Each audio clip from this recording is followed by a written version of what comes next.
Yeah, we do.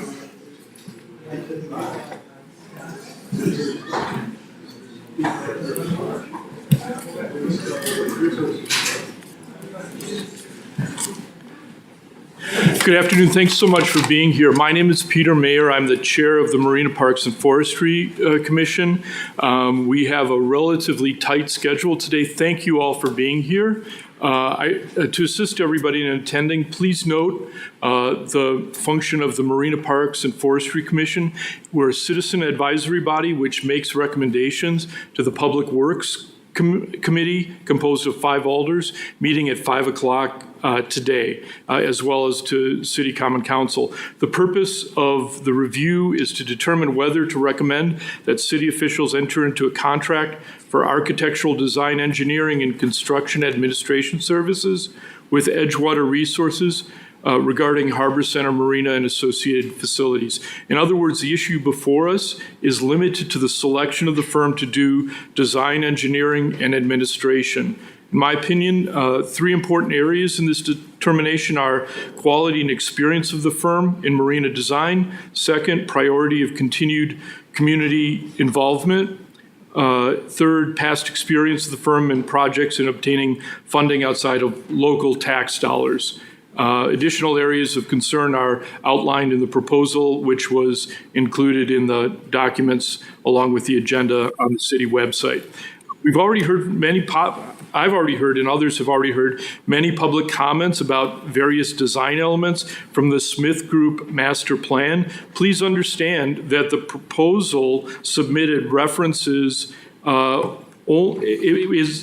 relates to only those design elements with dollar amounts on pages 86 and 87 in the 6th column RFP phase 1 of the proposal. It does not include some of the other master plan elements, including things like floating dock, ice ribbon, or floating buildings, ice ribbon, and some of the other things. So those are not relevant. While you'll have an opportunity for 3 minutes of public comment, and you certainly can address that, I'm just suggesting that we focus on what's relevant before us right now, which is the selection of the firm to do design and architectural and administration of the improvements. Although I'm chair of Marina Parks and Forestry, these comments are mine and mine alone. Okay, let's start out with the call to order. And Rachel, I believe we've got a quorum, and a pledge of allegiance, please. I pledge allegiance to the flag of the United States of America and to the republic for which it stands, one nation, under God, indivisible, with liberty and justice for all. Thank you. Public input. 3 minutes, and we're going to watch that time really closely. Come up to the microphone, state your name and address, and then provide your comments, please.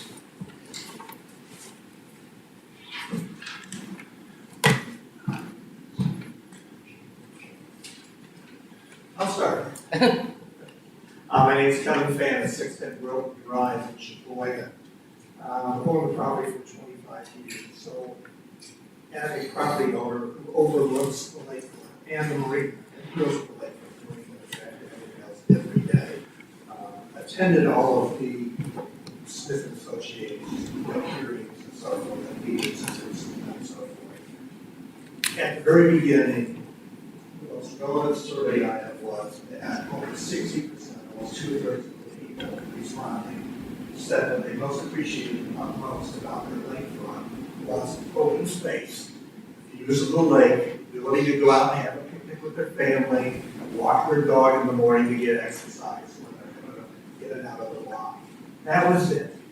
So one of the most important things I think we need to appreciate, and Smith Associates did not, was keeping open space, keeping open views, and doing something that is not only going to be helpful to the people who use the marina, but also to the city at large, and most importantly, the people who live there. people in the LS district. I think one of the things we need to take into consideration here is that the people in that district just voted out their city council person because he wouldn't oppose those plans. I think most people in the neighborhood oppose those plans. So specifically what we're looking at tonight, which is something I don't think most people know in the neighborhood know even what it is. There haven't been any more public. Sir, can you hold on for just a moment? He has to switch your microphone on just to make sure everybody can hear you. It's great.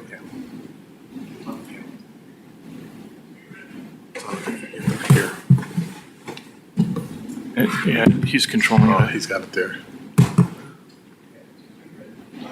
Got it? Okay, thank you. Yeah.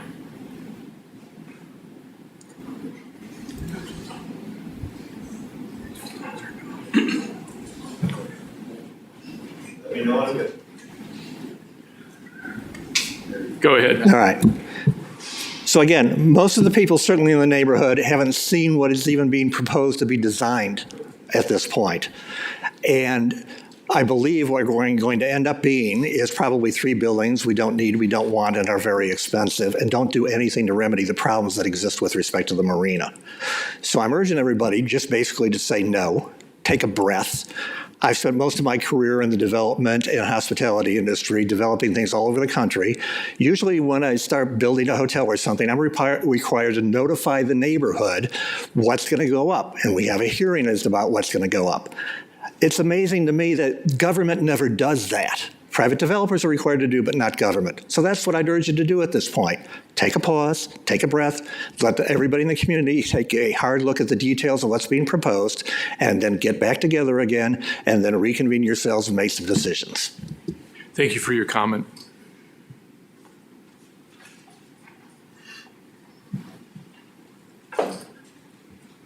Hi, I'm Lisa Salgado on 4th Street. Before the city commits to spending $3.3 million on engineers and consultants for the marina, we deserve one basic answer. Will this marina actually pay for itself, or will taxpayers again be left holding the bill? Right now, there is no independent economic financial feasibility assessment proving that the marina will be financially self-sufficient, and there's proven long-term market demand for slips, transient boating, and floating amenity buildings, which I'm glad to hear are out. We should not be spending millions without clear data-driven evidence that this project can stand on its own financially and operationally. Do not approve another dollar for engineering or design until an independent fiscal assessment is completed and shared publicly. Thank you.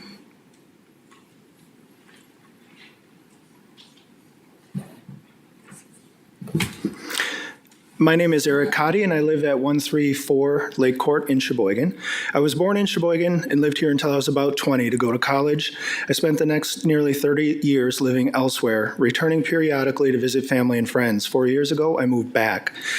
I moved back for 3 reasons: to be closer to my mom, to be closer to my friends, and to be closer to Lake Michigan, a lake that helped raise me. That's right, the lake taught me many lessons and helped shape who I am as a person today. The facilities and amenities at Harbor Center Marina were a big draw for me as well. After 2 years of enjoying the facilities, everything changed. When the city took over management of the marina, nearly all of the amenities were eliminated. Not only did it push seasonal boaters away, it pushed transient boaters away as well, those who just needed a slip for a night, or as they continue on their journey, or those who might stay for a week or a weekend. It is true that the docks are deteriorating. The marina does need a refresh. Amenities need to be brought back so that the Harbor Center is once again a preferred stop for boats traveling Lake Michigan.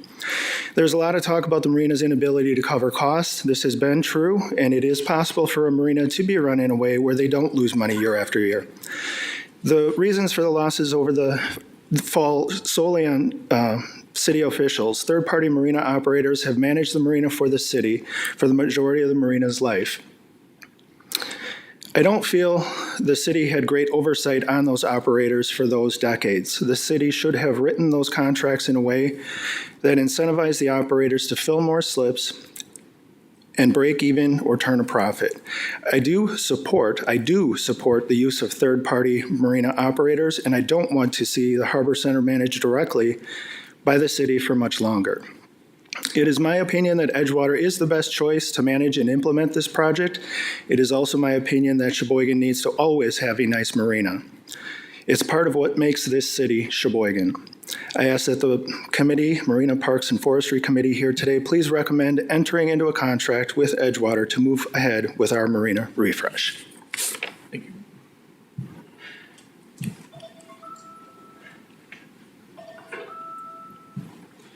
Mike Burnett, 611 North Water Street. And it's like, remember when the city voted on Marina the first time? And the citizens were so excited, they voted it down in a referendum. We built it anyways because it was a non-binding referendum. That was a long time ago. And it's like, costs a lot of money. They pretty much clear-cut the lakefront, changed the whole dynamic for teenagers and stuff, started busting underage drinkers, cleaned it up, drove people from the lakefront for decades.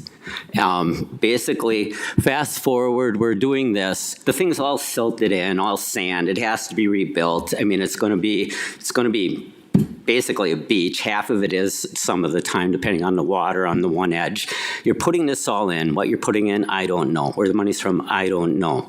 But more importantly here is it never made money. I don't even think it ever broke even. And I could be way wrong. I haven't paid attention for about 10 years, but about 12 years ago when we were doing the Armory, every meeting I would mention the debt for the marina just as a kind of kick in the ass to the administration. What did they do? They started pulling money, millions from other accounts to pay it down just so I couldn't say it anymore.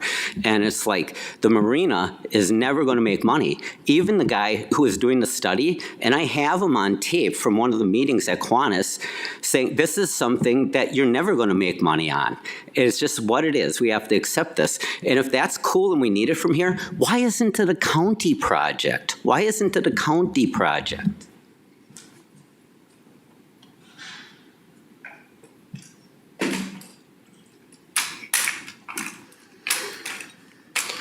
Hi, Jared Soto of 1627 Mead Avenue.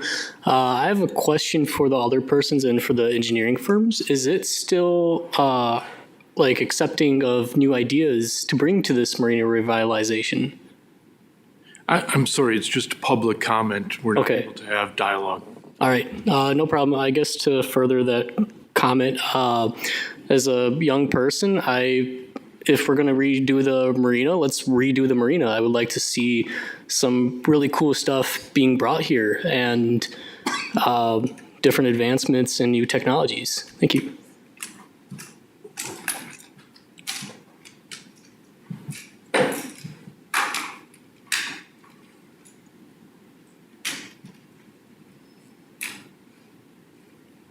Any other public comments?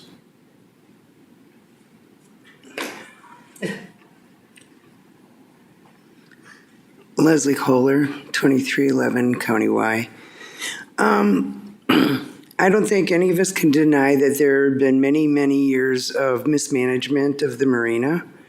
But I do think that there has been good study done about how the economic benefits to the community of having a marina. There are also many boaters in the community that if we're not managing the marina, where are we going to get our fuel?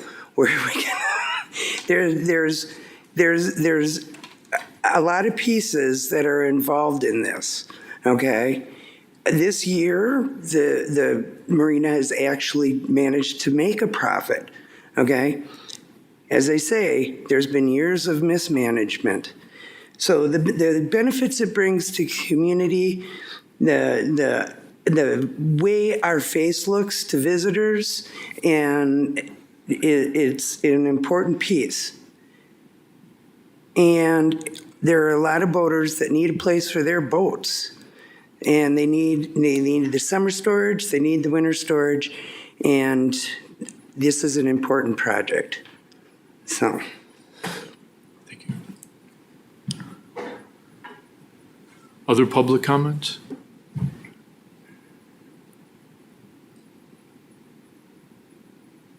A lot of shy people. Okay, I thought more were going to come up. Appreciate you coming out one more time. I'm just going to call it one more time. Any other public comments? Okay, seeing no other public comments then, let's move ahead on the agenda. I'm going to close the public input session. And the next item on the agenda is approval of minutes. So moved. We have a motion and a second. All in favor? Aye. Any opposed? Motion carries. Next up, item for discussion, Edgewater proposal overview, Marina project.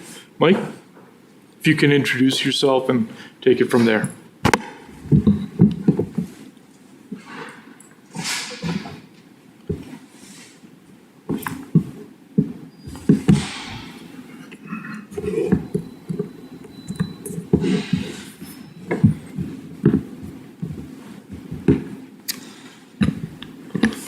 All right.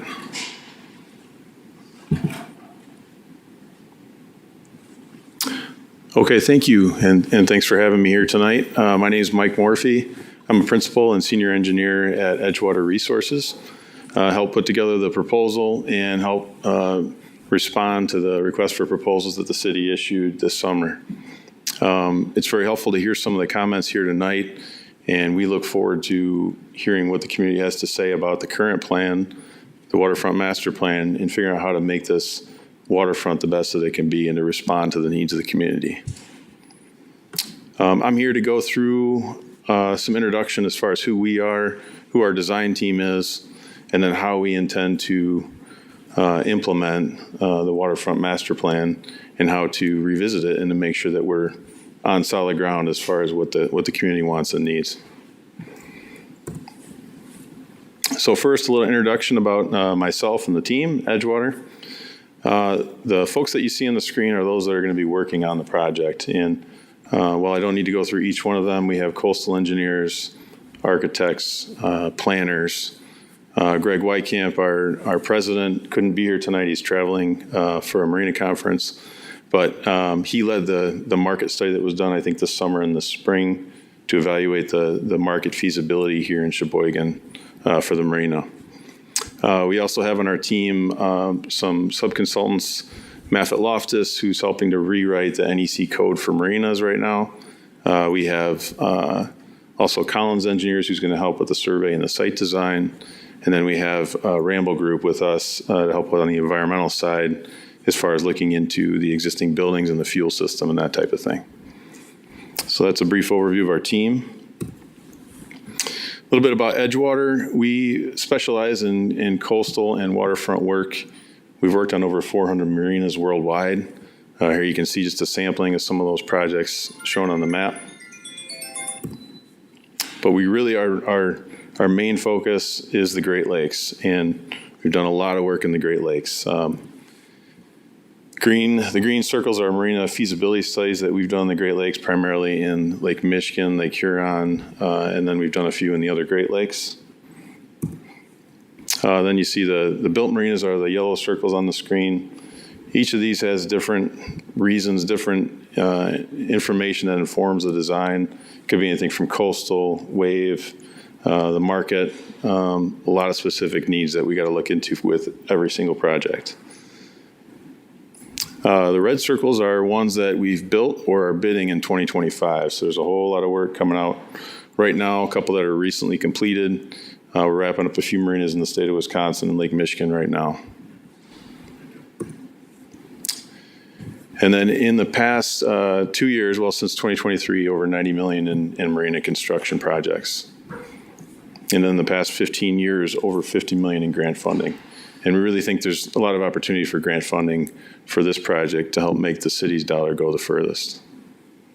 A couple of the projects that we worked on, this was actually one of my first marina projects, was back in 2010. 31st Street Harbor in Chicago is 1,000 slips. Those of you that are boaters probably have seen it before.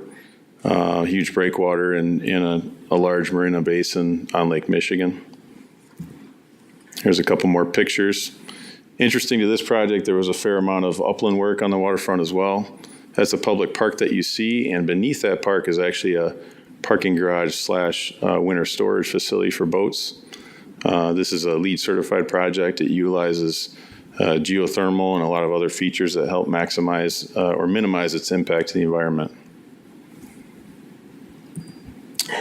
There's another image of one of the parks on 31st Street. And this was finished in, I think, 2012 or 2013. I've had to walk the docks many times. It's something like 6 miles to walk all of them. This is Rochester Marina, Port of Rochester, and Rochester, New York. In the background, that's the Genesee River going out into Lake Ontario. This was about a $20 million project.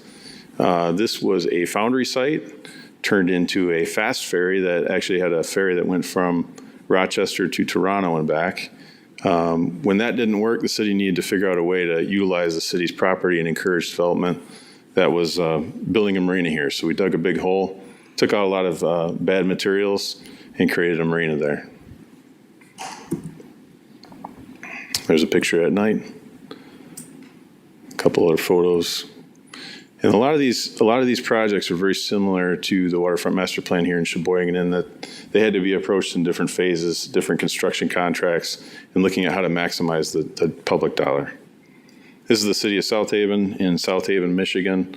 It's a marina campus. We basically did a master plan and we built one building at a time as the museum was able to fund those projects. And now we're near close to done with one pad left to complete. Couple of pictures of that site. And I know we're somewhat limited on time, so I'm not going to spend a lot of time on these. Okay, let's dig into Sheboygan. What you see on the screen is the Waterfront Master Plan that this community helped create in 2024. And this was the basis for the request for proposals. And so this is our starting point. We know there was a lot of work put into this, a lot of community input, and actually an initial phase that was identified in that document.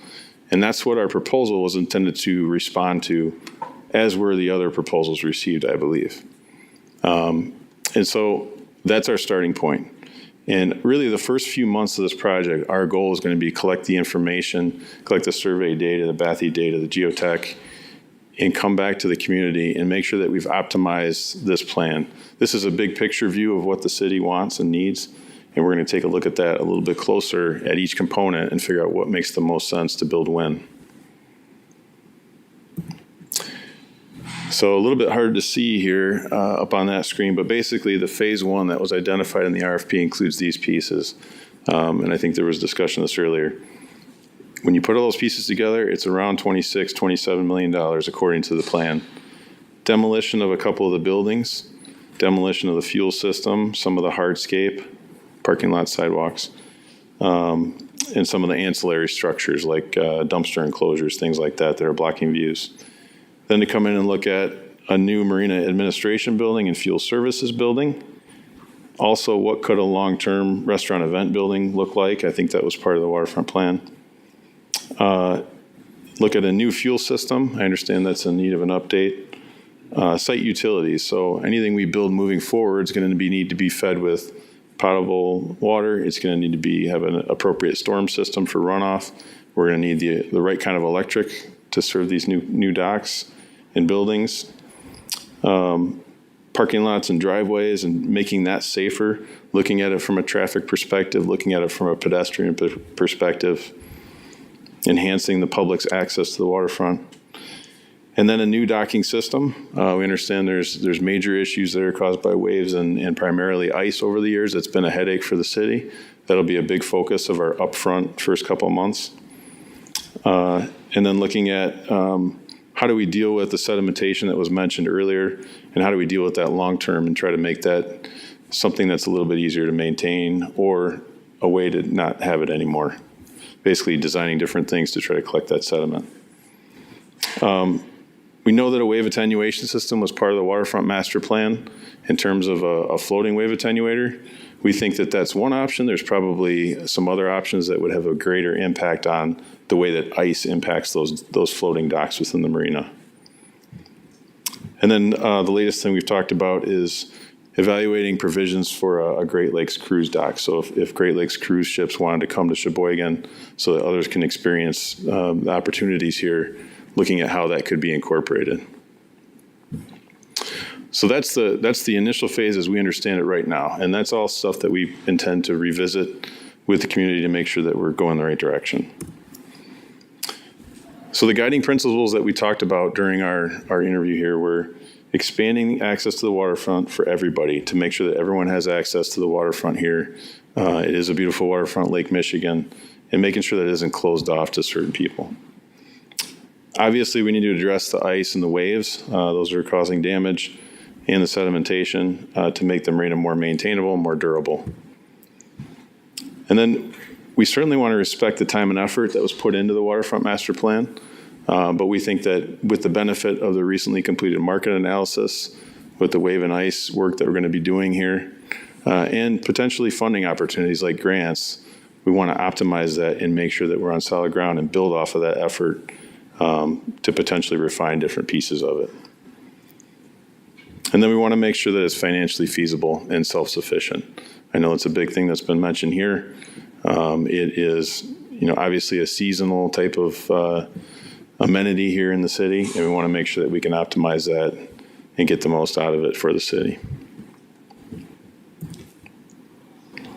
As far as the timeline, so what does all that look like? Task one is really the first step. We meet with the city, we evaluate what are the priorities, confirm the goals, who are going to be the steering committee, establish the schedule, and all those types of things. That's really the first couple of weeks. As soon as we're under contract, we're going to be here to do that. Then we get into inventory existing conditions. This is where we figure out, okay, where do you have water mains? Where do you have fire hydrants? How do we connect into those? How do we make sure that things are in good shape for the next 50 to 100 years down the road? Hopefully we have time in the season to collect some good geotechnical data. If not, some of that could be done in the spring. And then we would kick off our wave and ice study to build on what was done just about 10 years ago to evaluate that. Any missing data, we may need some additional topography, we may need some boundary surveys, things like that. We would fill that in at that time. Then we start getting into some of the design work, which is really this task 3 is a key task. This is where we take everything we know, including the waterfront master plan. We get additional feedback from the community and stakeholders, and we try to refine what that master plan created. That's a big vision, and we want to take the pieces of that are critical and really make sure that they're on point. Again, we're looking at public access to the water, upland promenade and public space, the marina admin building and the fuel building. Those are 2 buildings that are necessary for operating the marina, and then refining that plan. And then the one thing that I think we do probably better than anyone else is that financial analysis. We're going to look at how do we optimize that and make sure that it's paying for itself to the extent that that's feasible in this community. And then we look at grant applications, and that's a ongoing process with grant applications. They have different due dates, different award dates, and we try to hit the ones that can give the best chance for funding. Once we reach that point, we really jump into the design, and we're kind of putting together architecture and uplands into one piece here. These are the 2 buildings that need to be built pretty quickly, the fuel building and the marina admin building, as well as all the connecting sidewalks and park space and parking and all those types of things. Utilities underground as well, which nobody really thinks about, but they're going to be critical to this. And then we get into construction documents for that. That's a longer process, 4 to 6 months. And I have an overview at the end of this to kind of talk about how those tie in year to year. And then we get into the actual marina part of it and designing what that needs to look like. Now, this needs to be prioritized fairly early because once we know what we're going to do to protect from ice and what the new dock layout would look like, that needs to go to permitting. And sometimes permitting can be kind of a unsure process. It could be anywhere from a 4-month, pretty quick, straightforward thing because we're in an existing basin to 12 months or more. And so we got to plan on that. And that, to build this project, we're at minimum going to need an Army Corps permit and a Wisconsin DNR permit. Once we get into that, and we think we're pretty close to getting a permit and having those issued, then we start the final design. And these are preparation of construction documents with detailed design, pipe sizes, materials, dock type, anchorage, all those key things. Then we would work with the city to build out these projects and bid these to contractors. Right now, we envision at a minimum probably 4 different contracts.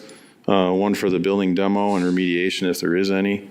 One for the upland and the site infrastructure work, that's typical civil engineering and landscape architecture. The architecture for the 2 buildings. And then the marina and fuel systems, looking at that as a single contract, potentially 2, if there's a major coastal component. And then we're here to help through construction admin. That would be regular visits to check contractor progress to make sure things are being built correctly, answer RFIs, and deal with all those types of things, submittal reviews and all that good stuff.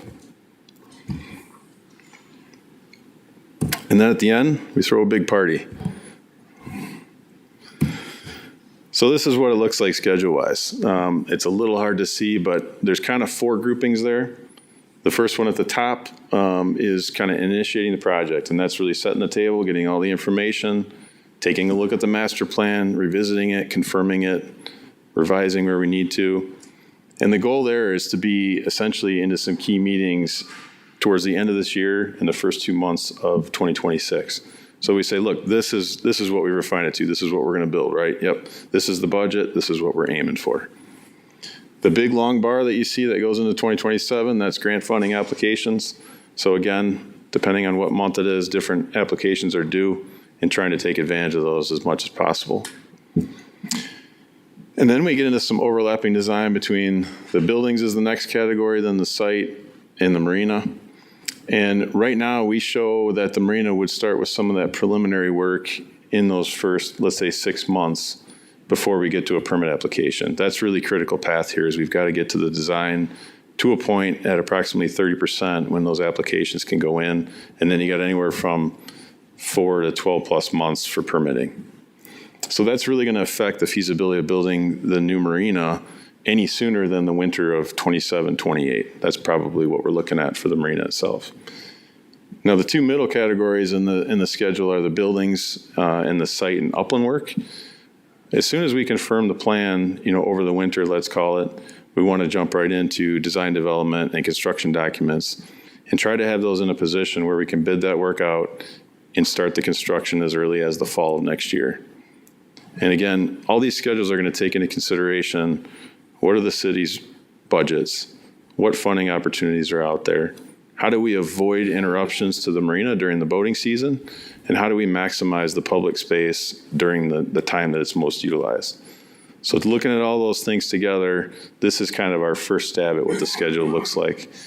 Obviously, when we meet later this fall, we would take another look at this schedule and really try to optimize it. But knowing what we know today, this is our best stab at what we think we're looking at.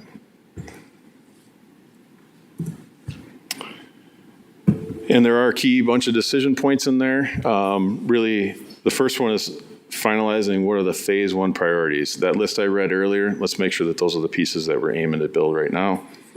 Let's make sure we confirm those budgets, go through and ensure that we complete a community outreach process, get any additional input in addition to what I heard today. And then we're looking at review periods and permit approvals and all those things. And then the next key thing down the line is going to be long lead time items. Some of the electrical components for marinas have pretty long lead times of 5 to 8 months sometimes. So really getting ahead of that while we're in that term of waiting for permits is going to be key to the project. And I think that is the main stuff I wanted to go through today.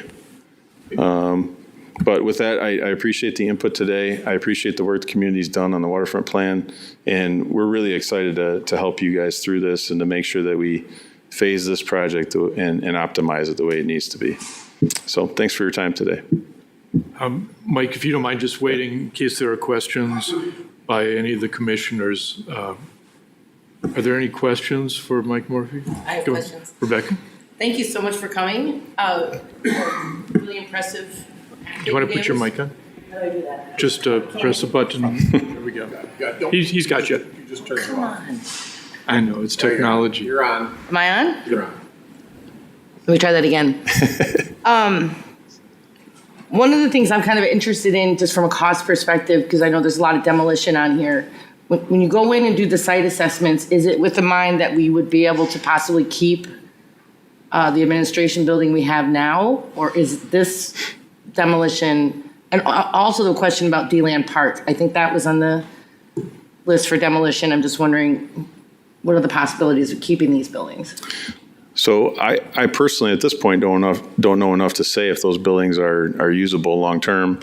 What we're responding to is the RFP noted that they were going to be torn down and replaced. But I think that first, 4 months, 2 to 4 months is where we're making sure that we're on solid ground and understanding the intent there. So one of the first steps is kicking off the surveys. And one of those first surveys is getting Ramble out here to take a look at those buildings just to see how do they look, and if we are to demo them, is there any regulated material in them, meaning like lead or asbestos, that kind of stuff, which we don't suspect, but that'll be one of the first steps. Yep. Right, so I think the environmental inspections are good, and even if the buildings are savable, any kind of sustainability updates, new windows or something, to kind of just save on cost, I think is really important. How are you feeling about grants? Looking at some of the grant lists, we have some that are state and federal, and that can be a little, what are you seeing on the So horizon? there has been a little bit of stop and go on some of the grants, pause for a second, and it's mainly because of just uncertainty. It isn't that someone's just shut a grant program down that's affected one of our projects, but a little bit of stop and go as far as a little bit of people, agencies being unsure of what's going to happen. So I think the certainty should increase and we should have a better idea. But as far as the actual projects that have been funded being cut off, we really have not experienced a lot of that yet. And I can't cite a single project where we've had that issue. I think there will still be opportunities. There are some federal programs we want to look at. And I know the state of Wisconsin has a number of programs that might work as well.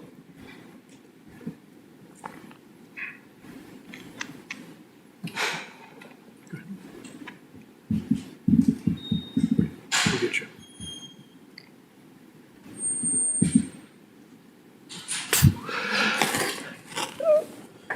It was very impressive to see your 5-phase thing. One thing I didn't see is what is your total cost at the end of the day?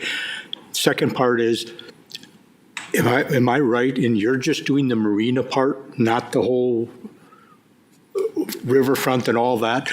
So we've got 2 studies and 2 different competing or different project managers looking at this? So our scope would be the marina and waterfront in that whole area. The waterfront master plan that was recently completed identified that initial phase. It was the parking lots and the buildings and the park space and the marina along the marina area within New Center Marina. So that's the focus of our project. I'm not sure if that answers. Maybe there's a separate study upland or upriver that's going on that I'm not. And Mike, I'm just going to jump in and maybe provide a little clarification if I can. So I know there have been a lot of public comments on this as well, or questions about it. So Smith Group did a very detailed community engagement survey to come up with some very preliminary concept plans. From that concept plan or so-called master plan, select elements were pulled out for your RFP. Okay. That doesn't address Terry's question specifically, but it does to some extent in that it's only those elements that were included in your request for proposal that you're addressing and that this contract relates to. For example, there's no ice ribbon that you're working on this. There's no element relating to an ice ribbon included in your proposal. Your proposal has no floating docks. Well, There's a possible pad for building, but it's just the pad, not. I said floating docks. I'm sorry. Floating bathrooms is not in your proposal. You're not doing anything related to putting plumbing and electrical systems relating to amenity facilities out on the lake, right, where those e-docks got destroyed by ice, right? Correct. Yep, that is correct. And thanks for clarifying that for me. The other part of your question was total cost. So Just of your side. on just our fee. So our team's fee, I think, was 3.2 something million. I don't know the exact number off the top of my head. That was what was referenced earlier. And that corresponds to the estimated construction cost from the waterfront master plan that was 26.8 million. Was the construction cost for that. Okay, does that answer your question? Sure. Okay. Go ahead. So mine's around the financial feasibility analysis, which you mentioned as one of the points that you'd be looking into.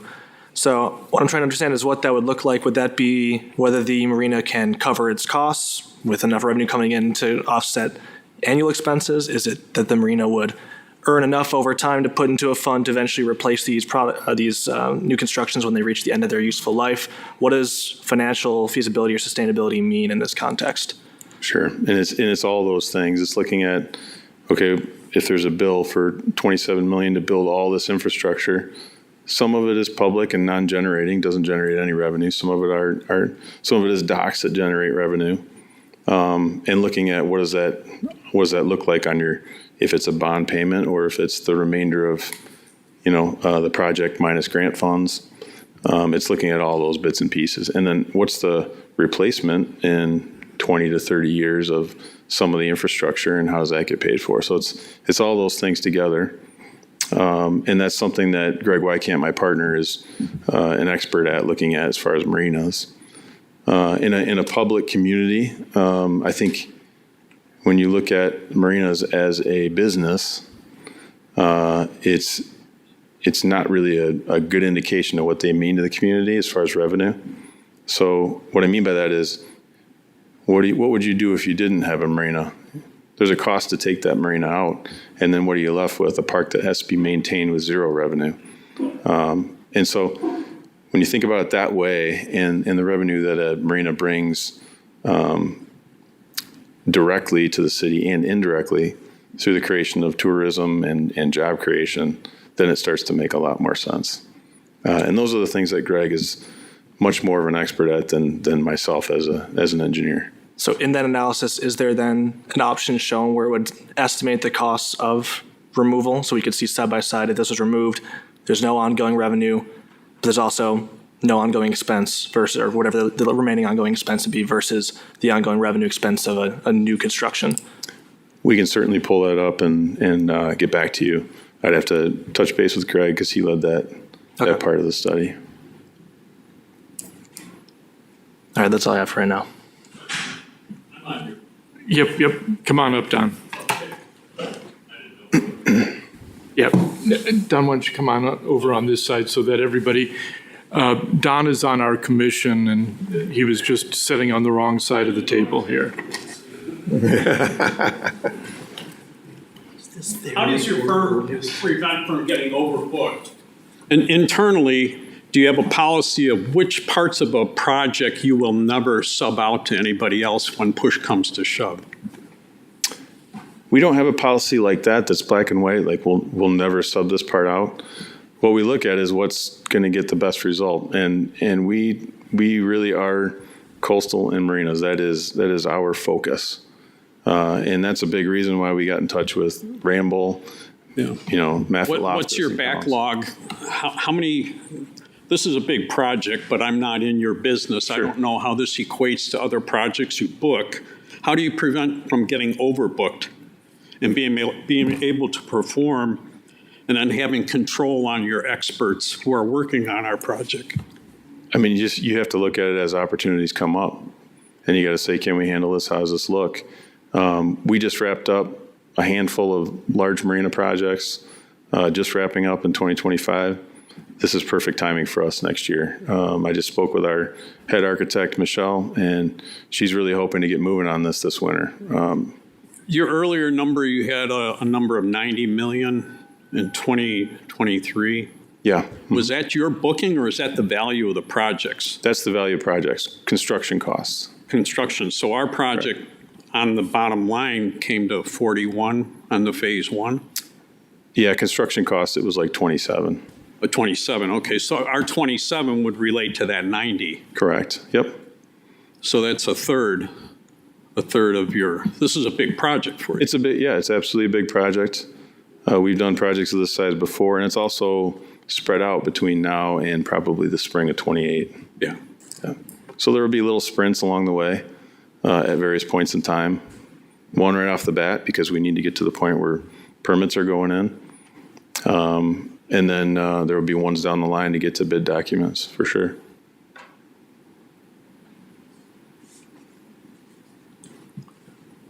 Okay, we do have a hard stop at 4:30.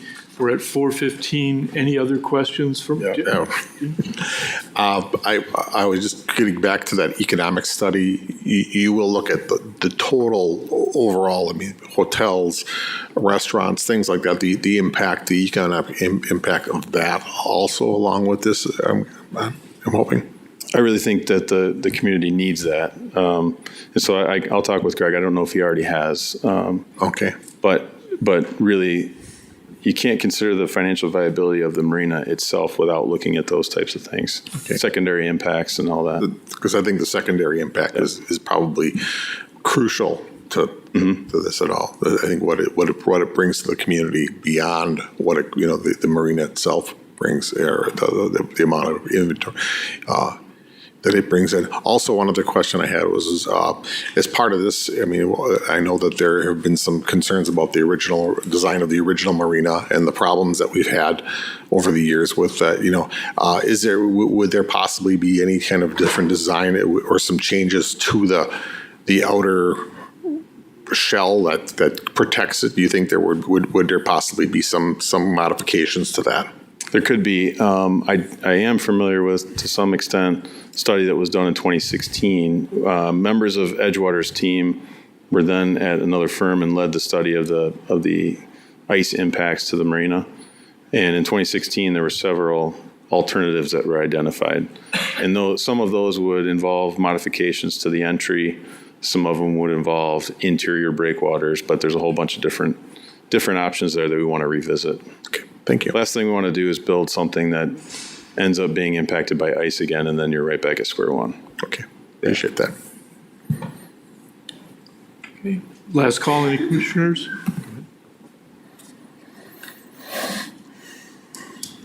So I'll come back to the financial piece just one last time, just to kind of outline what I feel like a good output would be for the community to make decisions based on. So we have the Marina Master Plan that we've gone through, and as Dean kind of alluded to, there are sections of that I think we would like to take another look at and see if we could change. I'm just trying to understand, as you go through into this analysis, if it'd be possible to have an output where it's, economically, the economic impact specifically. Type A, based on the Marina Master Plan, what we believe that would be. B, if it were just to be more of a repair of what we currently have and keeping much of that the same. And then the third option being, if we were to say we were to remove the marina, what that would look like, just so we have the information we need as a community to make that sort of decision. Is that something that's a reasonable ask, or is that outside of the scope of your work? It's not specifically in this scope, but I'm confident that we can do that. Depends on the level of detail, but we've done it at many other places. So I don't have any problem looking at that, and we can certainly do it. Okay.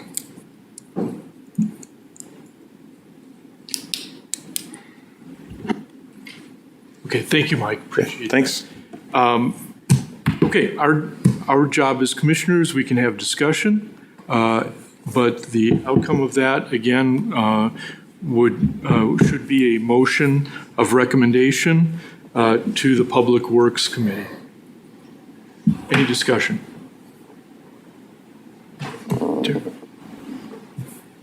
Mr. Chairman, we need to put out some kind of a resolution to move this forward. I'm not sure if I'm going to vote for it or not to begin with, but to get it on the floor, I will make the motion to do it. I've got some concerns over, I was here 25 years ago, whatever, the first marina, And I saw studies like this saying we'd have phase 1 by such and such, phase 2, we'd have 500 boats by phase 2, and the marina within a few years would be paying for itself, and we would not go to the taxpayers for anything. None of that became true. We have paid millions of dollars every year, hundreds of thousands, if not millions, over the years on the proposals that we saw. It's a great proposal.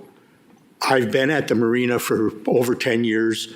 I used the fuel dock, so I know how important the fuel dock and some of that stuff is, but I'm not sure that we need a full marina overhaul, or we just need to repair the docks first of all and keep things going. I'm a little skeptical on, I have an old impact study from, I think, this group a year or so ago. It probably was generated this calendar year. And in there, again, the numbers look great, but it's based on within 3 to 5 years having 95% full marina. I can't even remember the last time we had 70% at the marina, much less 95% marina. I hope it's true. I hope it would work out so that the taxpayers aren't going to have to pay this. But again, being on 20-some years ago and seeing the same pitch for two-size marinas, I'm skeptical. But having said that, we need a motion to move on. I would move to recommend that. Discussion point first? Sure, go ahead. Just before we have a vote, am I doing that right? Am I on? Go turn red. Okay, first of all, and I'll be as brief as I can, but this does feel fairly rushed. I mean, having a hard stop time is. Well, nobody's going to kick us out, but we're being respectful to another committee. You know what I mean? And even that, I appreciate you, Mr. Chair, getting this before the Marina Parks and Forestry Board for some kind of input. I would ask the city keep the Marina Parks and Forestry Board. It's very involved. There's a lot of information, and some of it I didn't have. And that being said, too, just looking at the cost, I am worried about the cost of this. I want us to have a marina that is safe and appealing and functional. So something has to get done.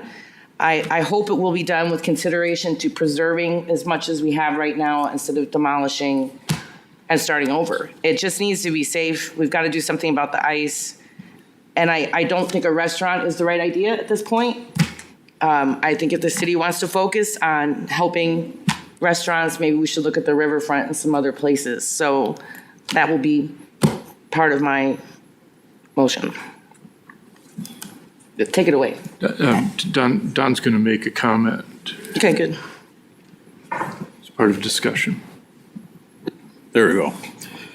The question before us is this the company that we should recommend to move forward, correct?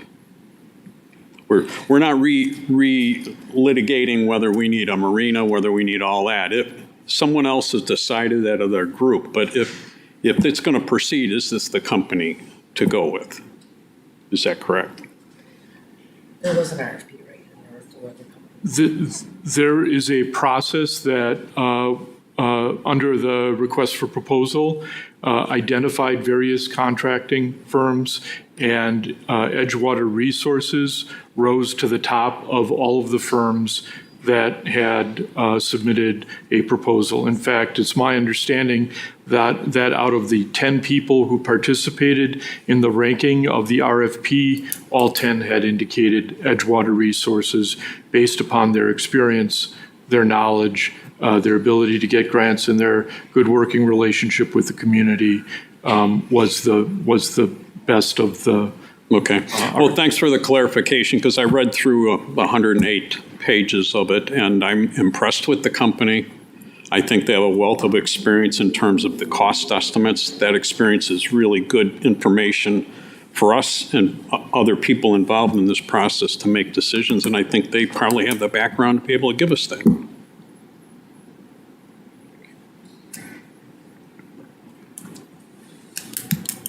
Sure.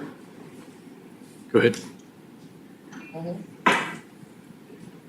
Me? No, I. You ready? Casey? Yeah, can you turn my mic on? Oh, sorry. All right. Thank you. As far as the selection process, we had a committee of 10 folks that reviewed. We had 4 firms that submitted, and we went through a selection process where they were pre-graded. Of the 4 firms that were selected, we opted to interview the top 3.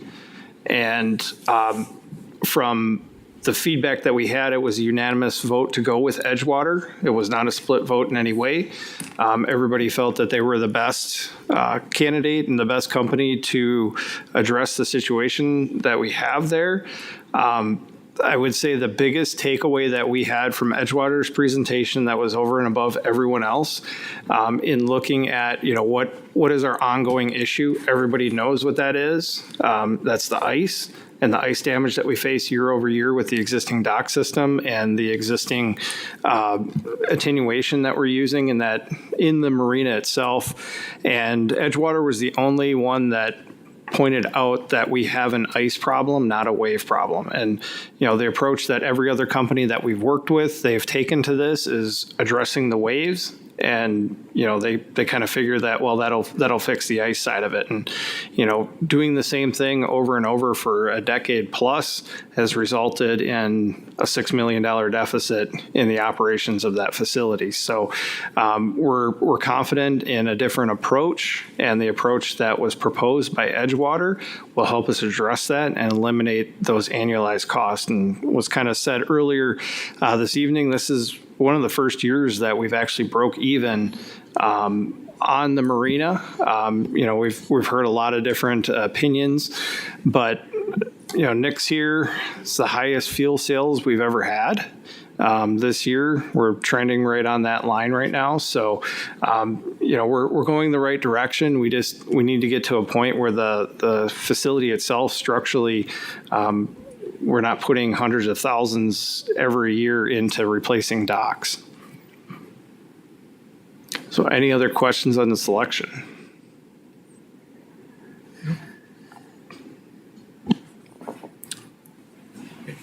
And again, I'm just going to make some quick, very, very quick comments because our time is short. As I said, I have looked at the feasibility analysis, which is probably more detailed as a book than the proposal that Edgewater Resources submitted.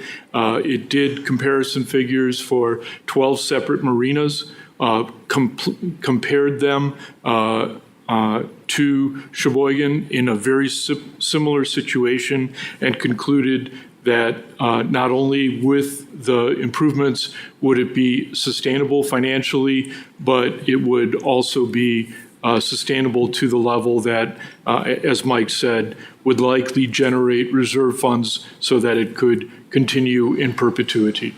Again, I'm pleased that Nick was able to work very hard on the marina operations over these past 2 years so that this year, and although Casey said it's break even, it's not break even, we made money. And I was told that we couldn't make money at the marina, and we did this year. So I'm very pleased with that. Now, that doesn't include substantial capital investment and addressing bond funds and things like that. Obviously, that is included in the feasibility analysis, though. Okay. I will take a motion from somebody, please. Make the motion. Move to recommend that the City Public Works Committee authorize the appropriate city officials to enter into a contract with Edgewater Resources for architectural design, engineering, and construction administration services regarding the Harbor Center Marina and its associated facilities at 821 Broughton Drive, as outlined in the Edgewater Resources proposal, subject to, number 1, continued review and consideration of retaining and repurposing the current Marina Administration Building and D-Land Park for cost savings. And number 2, only including the restaurant and event building if private funding, not public, is obtained to address the construction costs of the building. We have a motion. Is there a second? I'll second it. We have a motion and a second. Any additional discussion?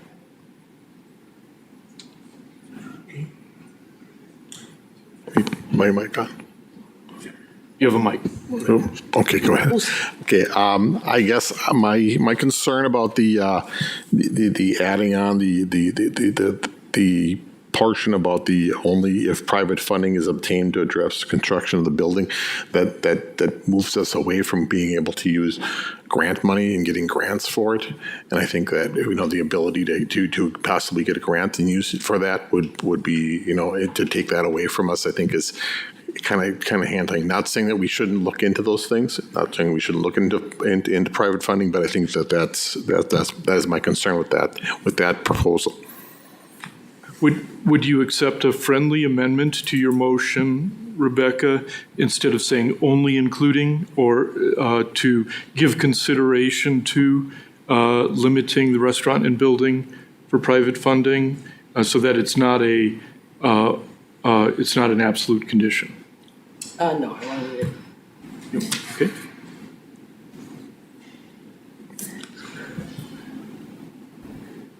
Yes. There we go. I was wondering if there could make one more amendment to that, just to make sure that it's part of the scope of the work to include in the financial analysis the alternative that the marina is removed, because we have in here called out already continued review and consideration of retaining and repurposing the current building for cost savings, just so we have the full picture of what it would look like if we were to say remove the marina, so we have that full option for the community to make that decision.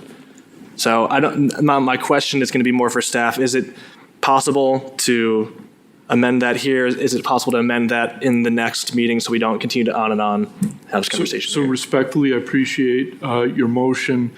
My concern would be that the entire community engagement over the course of an entire year with Smith Group in terms of coming up and formulating input really did determine that the community needs a marina. And that's so far away from that idea. Again, respectfully, I couldn't vote in favor of that because it's inconsistent with the community desire.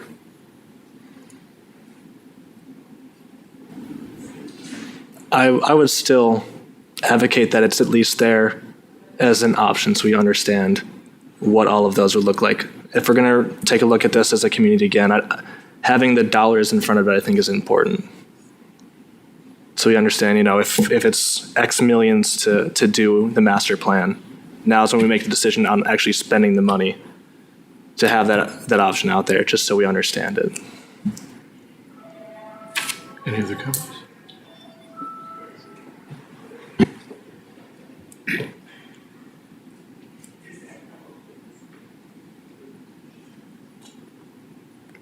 Mr. Chairman, we got to remember that this committee is only recommending this to Public Works Committee, and we really have no say in what's happening and how the money's being spent or any of the future things going on. Public Works, all of them, all the people on Public Works are elected officials and have to answer to the public on how they're spending the money, where us as commissioners don't have that. I don't know if it's good or bad, but we don't have that option that we have to face the public on our decision. What we're deciding tonight, like you said, is to send this on to somebody else. I agree with the amendment to look at privatizing more or less the restaurant and that kind of stuff. Whether the next committee will do that or not, we will see after 5 o'clock, I guess. Okay. Thank you. Okay. So you were about to make a motion. There was no second to it. So procedurally, I'm going to go ahead and now take a vote. The motion as presented. All in favor, say aye. Aye. And chair votes aye. Any opposed? Motion carries. Quickly, next meeting is November 4th at the Public Works Building, our normal facility, and I will take a motion to adjourn. A motion and a second. All in favor? Aye. Aye. Chair votes aye. Okay. Thank you, everybody, for coming. Appreciate it. Oh, I do have 4 extra copies of the excerpt for the financial analysis. If somebody wants them, I made a few extra. Let me know. Otherwise, I can get them to you. And I'm sorry to licensing for overstaying, but we'll get out of here quick. I'll put it back there just so I can get out of there. Okay, I'll make sure it gets to the right person. Thanks, Rachel.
Good evening, everybody.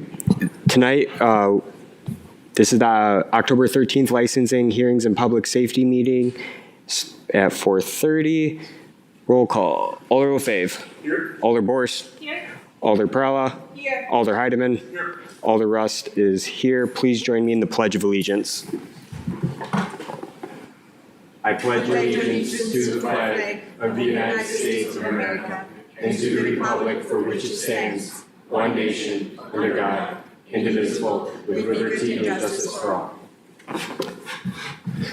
Alrighty. I'm looking for approval of the minutes from the September 22nd meeting. Second.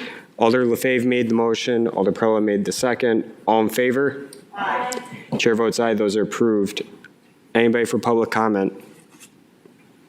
Seeing none. Oh, this is for licensing, hearings, and public safety. So it's public comment on which? It could be on any of the items for discussion on this agenda. Yes. No. Yeah. Just state your name and your address. My name's Kevin Fan, 610 Don't drive. All right. And then what item would you like to speak on? I believe you're going to have a proposal before you tonight regarding the marina. Nope. About the study on the marina.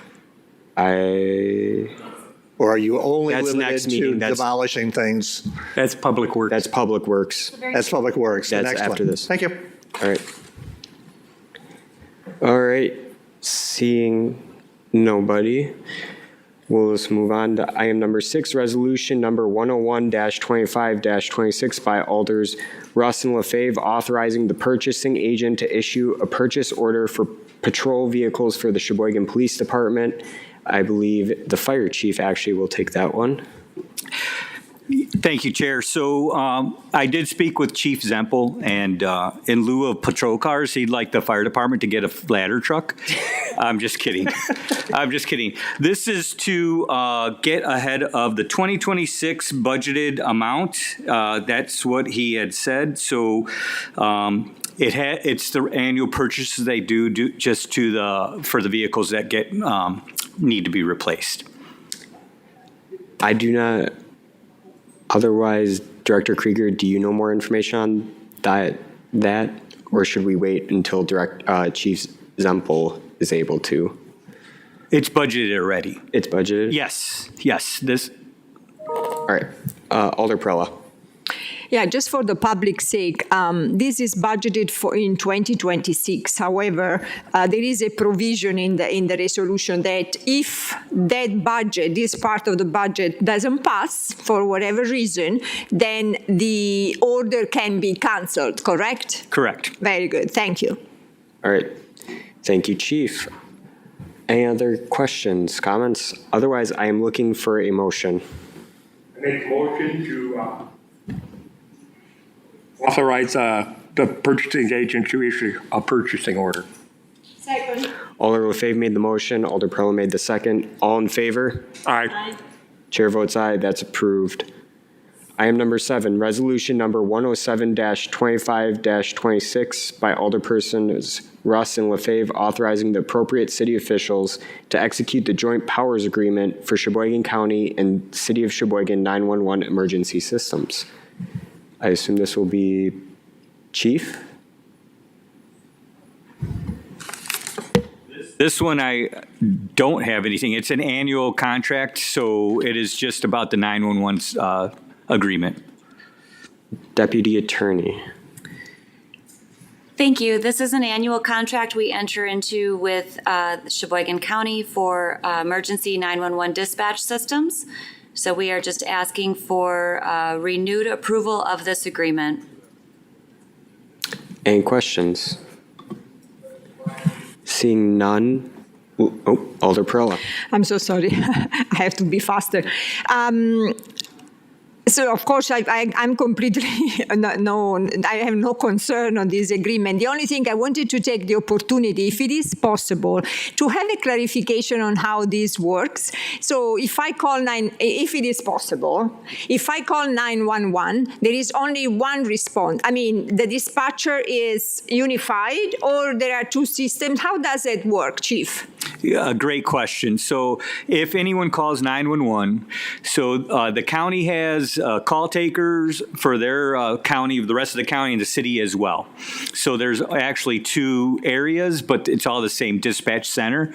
So city has a police representative, a fire dispatcher, to handle those calls, and they'll direct them to the appropriate agency. Same with county dispatching. It's still in the same dispatch center, but they're allocated for their cross-trained. So you have a county dispatch call taker that will, if it's for anywhere like Howard's Grove or wherever, it will dispatch the sheriff or the EMS agency or fire agency. So yes, it's all through the same dispatch center. It's just you have cross-trained dispatchers or telecommunicators that can do city or county.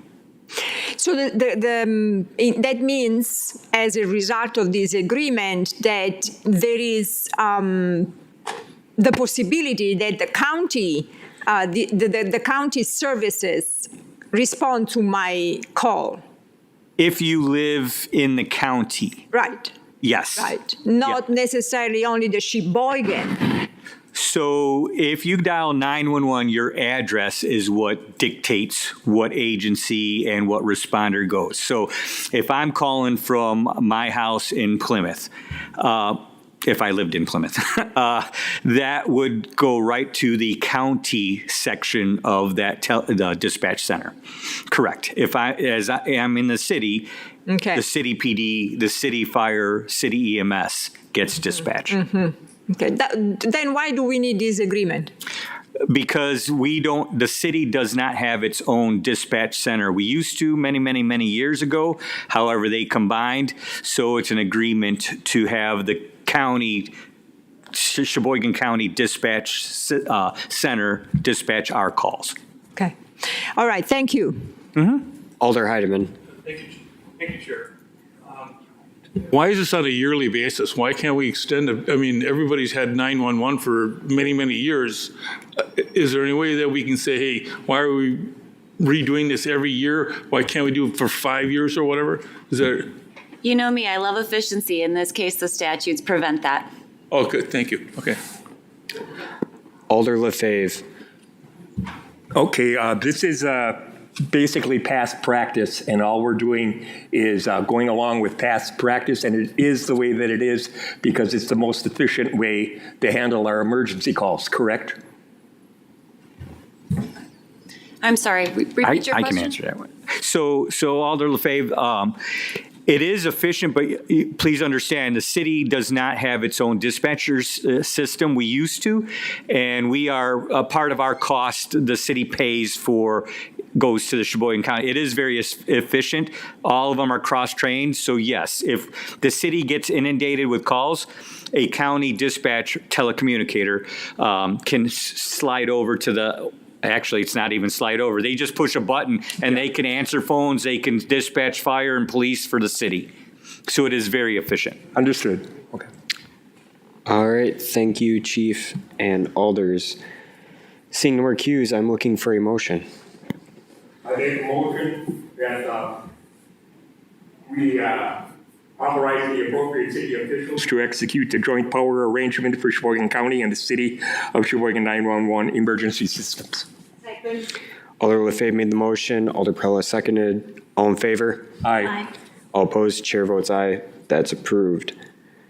Item number 8, General Ordinance number 18-25-26 by Alders Rust and Lefebvre, amending Section 2-3A4 of the Sheboygan Municipal Code so as to add an additional ADA coordinator. Who wants to take that one? Deputy Attorney Majerus. Thank you. We recently created a provision within the municipal code formally designating the various ADA coordinators for the city. We failed to account for rights-of-way and trails. So this is adding the city engineer as the appropriate person for that. So his role in this context is to ensure that as facilities are being reconstructed or built for the first time, that they are compliant with the applicable ADA regulations. Any questions, comments? Seeing none, I'm looking for a motion. That the end section, the appropriate section of the Sheboygan Municipal Code has to add an additional ADA coordinator. Second. Alder LaFave made the motion. Alder Perla seconded. All in favor? Aye. All opposed? Chair votes aye. That's approved. Item number 9, General Ordinance number 20-25-26 by Alders Rustin LaFave, amending Section 2-839 of the Sheboygan Municipal Code so as to reflect current procedures and to allow the issuance of permits to support lead service lateral replacement projects. Deputy Attorney Majerus. Thank you. So we have a provision, a longstanding provision in the municipal code that if you would like a building permit or some other city-issued permit, you have to pay your debts owed to the city first. This ordinance amendment proposes to allow lead service lateral replacement projects to move forward, even if the property owner owes money to the city. And then there is also a slight revision to Section A to reflect current practice, being that the city clerk handles the payments rather than the finance director treasurer. Any questions? Seeing none, I'm looking for a motion. Here I move that we amend Section 2-839 of the Sheboygan Municipal Code so as to reflect current procedures and to allow the issuance of permits to support the lead service lateral replacement projects. Second. Alder LaFave made the motion. Alder Perla seconded. All in favor? Aye. All opposed? Chair votes aye. That's approved. Item number 10, General Ordinance number 19-25-26 by Alders Rustin LaFave, amending Section 54-338 of the Sheboygan Municipal Code with regard to the insurance requirement for disposal of hauled wastewater. Deputy Attorney Majerus. Thank you. A few weeks ago, we brought forward an ordinance amendment updating various provisions within the municipal code as they relate to insurance requirements. We did not include wastewater at that time. We were still evaluating that. So this is the proposed change brings us current with current wastewater practices and insurance certificates. Any questions? Seeing none, I'm looking for a motion. Mr. Chair, I recommend amending Sections 54-33(8) of the Sheboygan Municipal Code with regard to the insurance requirements for disposal of hauled wastewater. Second. Alder LaFave made the motion. Alder Perla seconded. All in favor? Aye. All opposed? Chair votes aye. That's approved. Item number 11, Report 22-25-26 by City Clerk submitting various license applications. Are there any questions on the applications? Seeing none, I'm looking for a motion. Chair, I want to have a vote to submit the license applications. Second. Was your motion to approve? Yeah, yes, to approve, excuse me. Right. Alder LaFave made the motion. Alder Perla made the second. All in favor? Aye. All opposed? Chair votes aye. That's approved. Our next meeting will be October 27th, 2025. I'm looking for a motion to adjourn. Second. Alder Force made the motion. Alder Perla made the second. All in favor? Aye. All opposed? Chair votes aye. We're adjourned at 4:54. Thank you, everybody. Thank you.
It's 5 o'clock. I will call the Public Works meeting to order. I'll start out with the roll call. Alder Menzer. Here. Alder Bellinger. Here. Alder Borse. Here. Alder Rust. Present. And Alder Decker is here also. We will start out with the Pledge of Allegiance.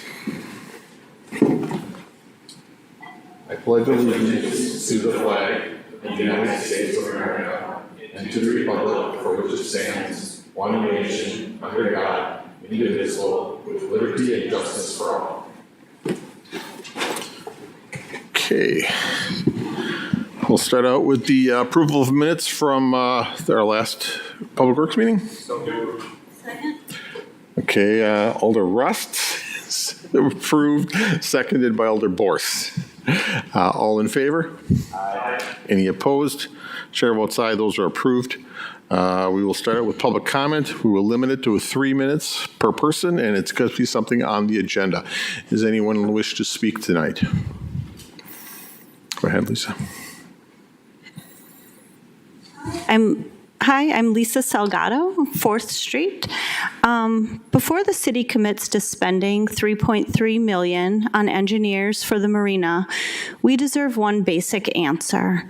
Will this marina actually pay for itself, or will taxpayers again be left holding the bill?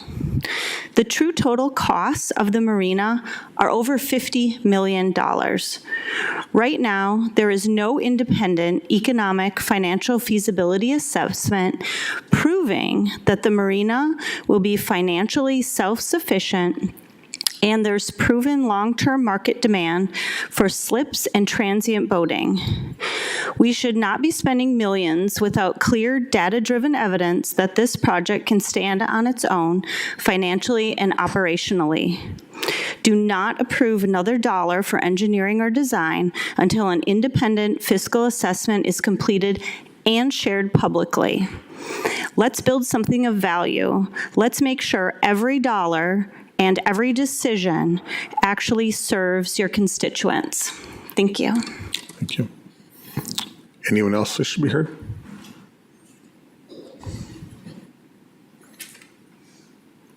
If you could state your name and your full address. My name is Kevin Fannis. Address is 610 Broughton Drive. Okay. I purchased that home 25 years ago so that my elderly mother, now deceased, would have a great place to live. She picked it out because of its proximity to the marina, to its views of the lake. And those are things that I want to preserve. I want to see a world-class marina in front of me. Unfortunately, the master plan does not do that. And the people who are proposing a contract with the city tonight are going to be limited by that master plan. When initial comments were made regarding the marina, over 60% of people said they most valued the open space. They valued the views of the lake, they valued the boaters, they valued the ability to go out for a walk their dogs.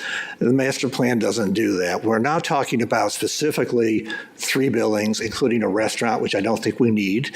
I think the neighborhood association and the neighbors who live in that adjacent area have made it very clear by voting out their previous city councilman that this is not a plan that we favor. We don't need a restaurant. We don't need an education building. We don't need necessarily 3 new buildings. If you need a new administration building with some other uses, maybe you put it all in one and you build up instead of 3 buildings going out. We don't need to destroy our little community center over there. And unfortunately, I think Edgewater is going to be driven to do that. So to the extent you decide to approve something, I think you kind of change and give them some direction as to what they're going to be looking for. You're going to see, if you get the same presentation tonight that was previously given, you're going to see a slideshow about Rochester, New York, and what was done in Rochester, New York for the fast ferry, which went bankrupt shortly after it was rolled out. You're going to see Chicago's harbor. You're going to see a picture of Grant Park, formerly the largest open municipal space on the Great Lakes anywhere.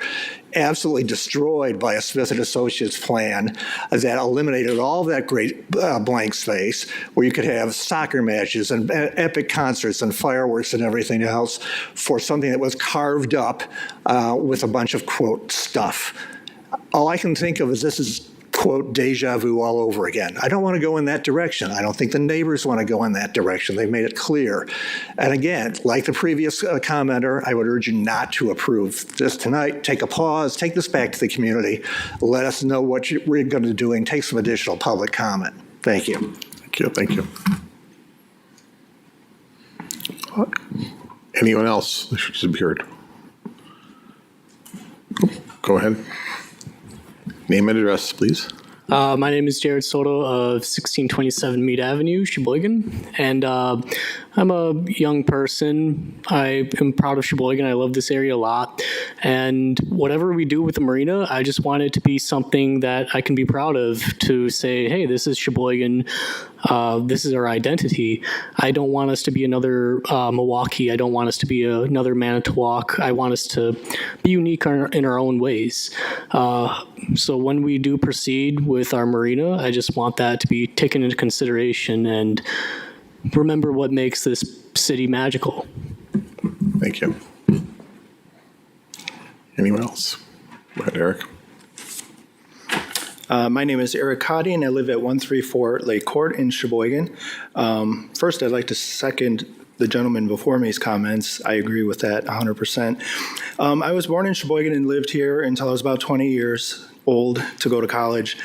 I spent the next nearly 30 years living elsewhere, returning periodically to visit family and friends. 4 years ago, I decided to move back. I moved back for 3 reasons: to be closer to my mom, to be closer to my friends, and to be closer to Lake Michigan.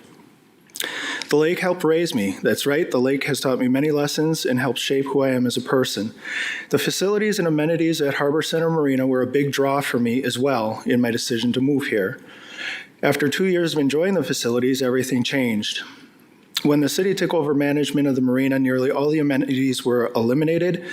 Not only did it push seasonal boaters away, it pushed transient boaters away as well. Those who just needed a slip for a night as they continue on their journey, and those who might stay for a week or a weekend. It is true that the docks are deteriorating. The marina does need a refresh. Amenities need to be brought back so that Harbor Center is once again a preferred stop for boats traveling Lake Michigan. There is also a lot of talk about the marina's inability to cover its costs. This has been true, and it is possible for marinas to be run in a way where they don't lose money year over year. The reasons for the losses year over year fall on the shoulders of city officials. Third-party marina operators have managed the marina for the city for the majority of the marina's life. I don't feel the city had great oversight on those operations for those decades. The city should have written those contracts in a way that incentivized the operators to fill more slips and break even or turn a profit. I do support the use of third-party operators, and I don't want to see Harbor Center managed directly by the city for much longer.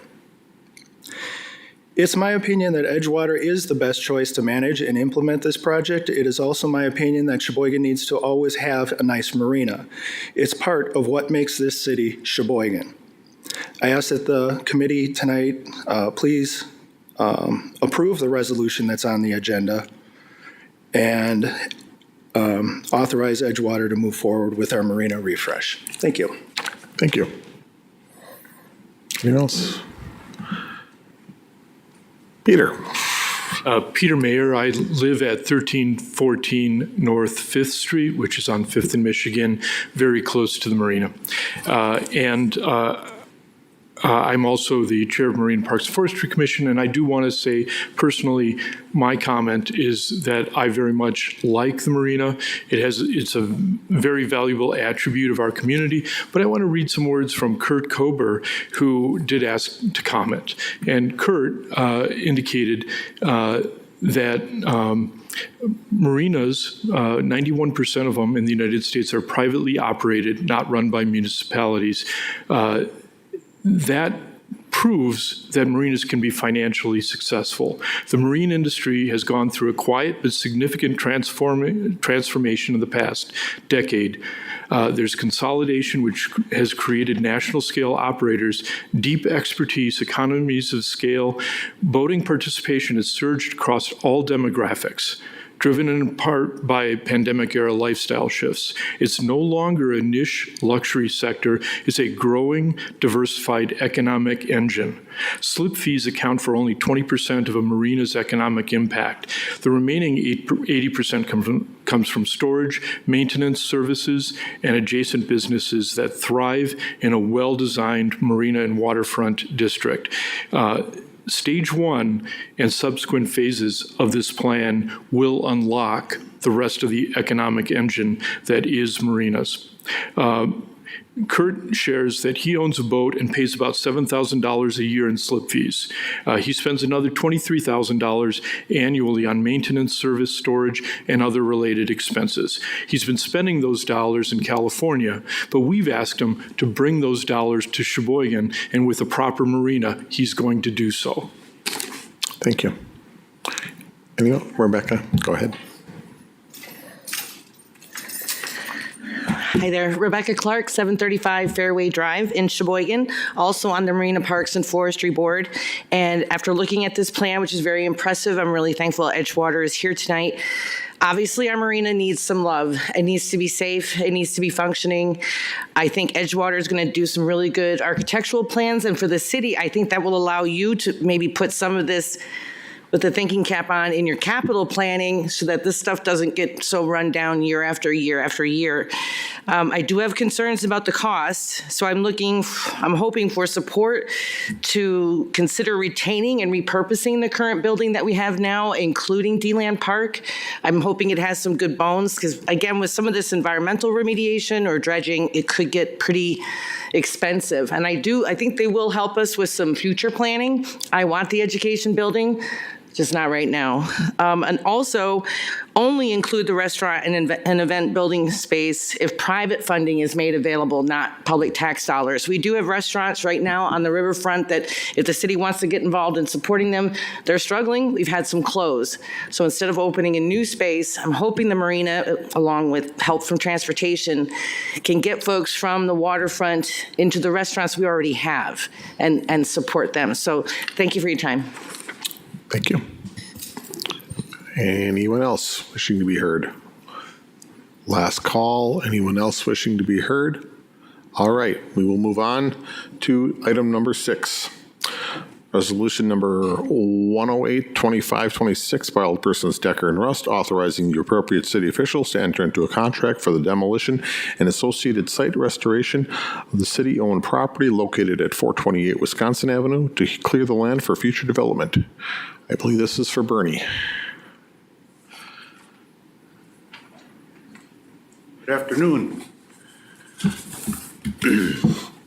So what we are seeking tonight is support from the Public Works Committee to move the resolution forward to complete the demolition of the former senior center at 428 Wisconsin Avenue. We've been preparing the building for some time, and this is kind of the final step. The entire site will be cleared of any improvements. Curbs will be infilled where the driveways are. It's expected that the project will wind down for the year in December, and then the contractor will come back in spring and topsoil and seed and mulch and whatnot. We put out a request for bids, received 8 bids. High bid was $277,000.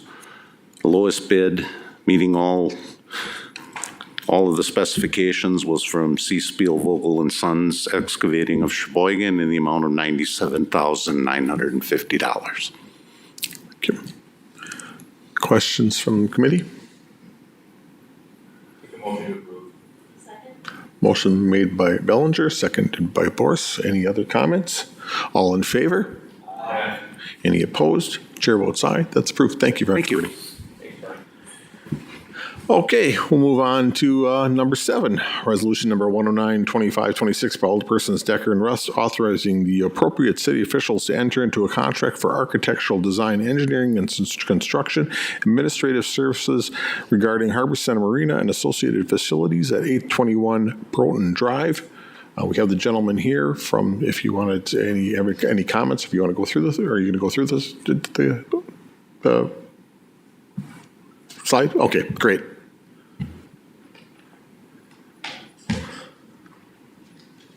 Is it a vote? There you go. Okay.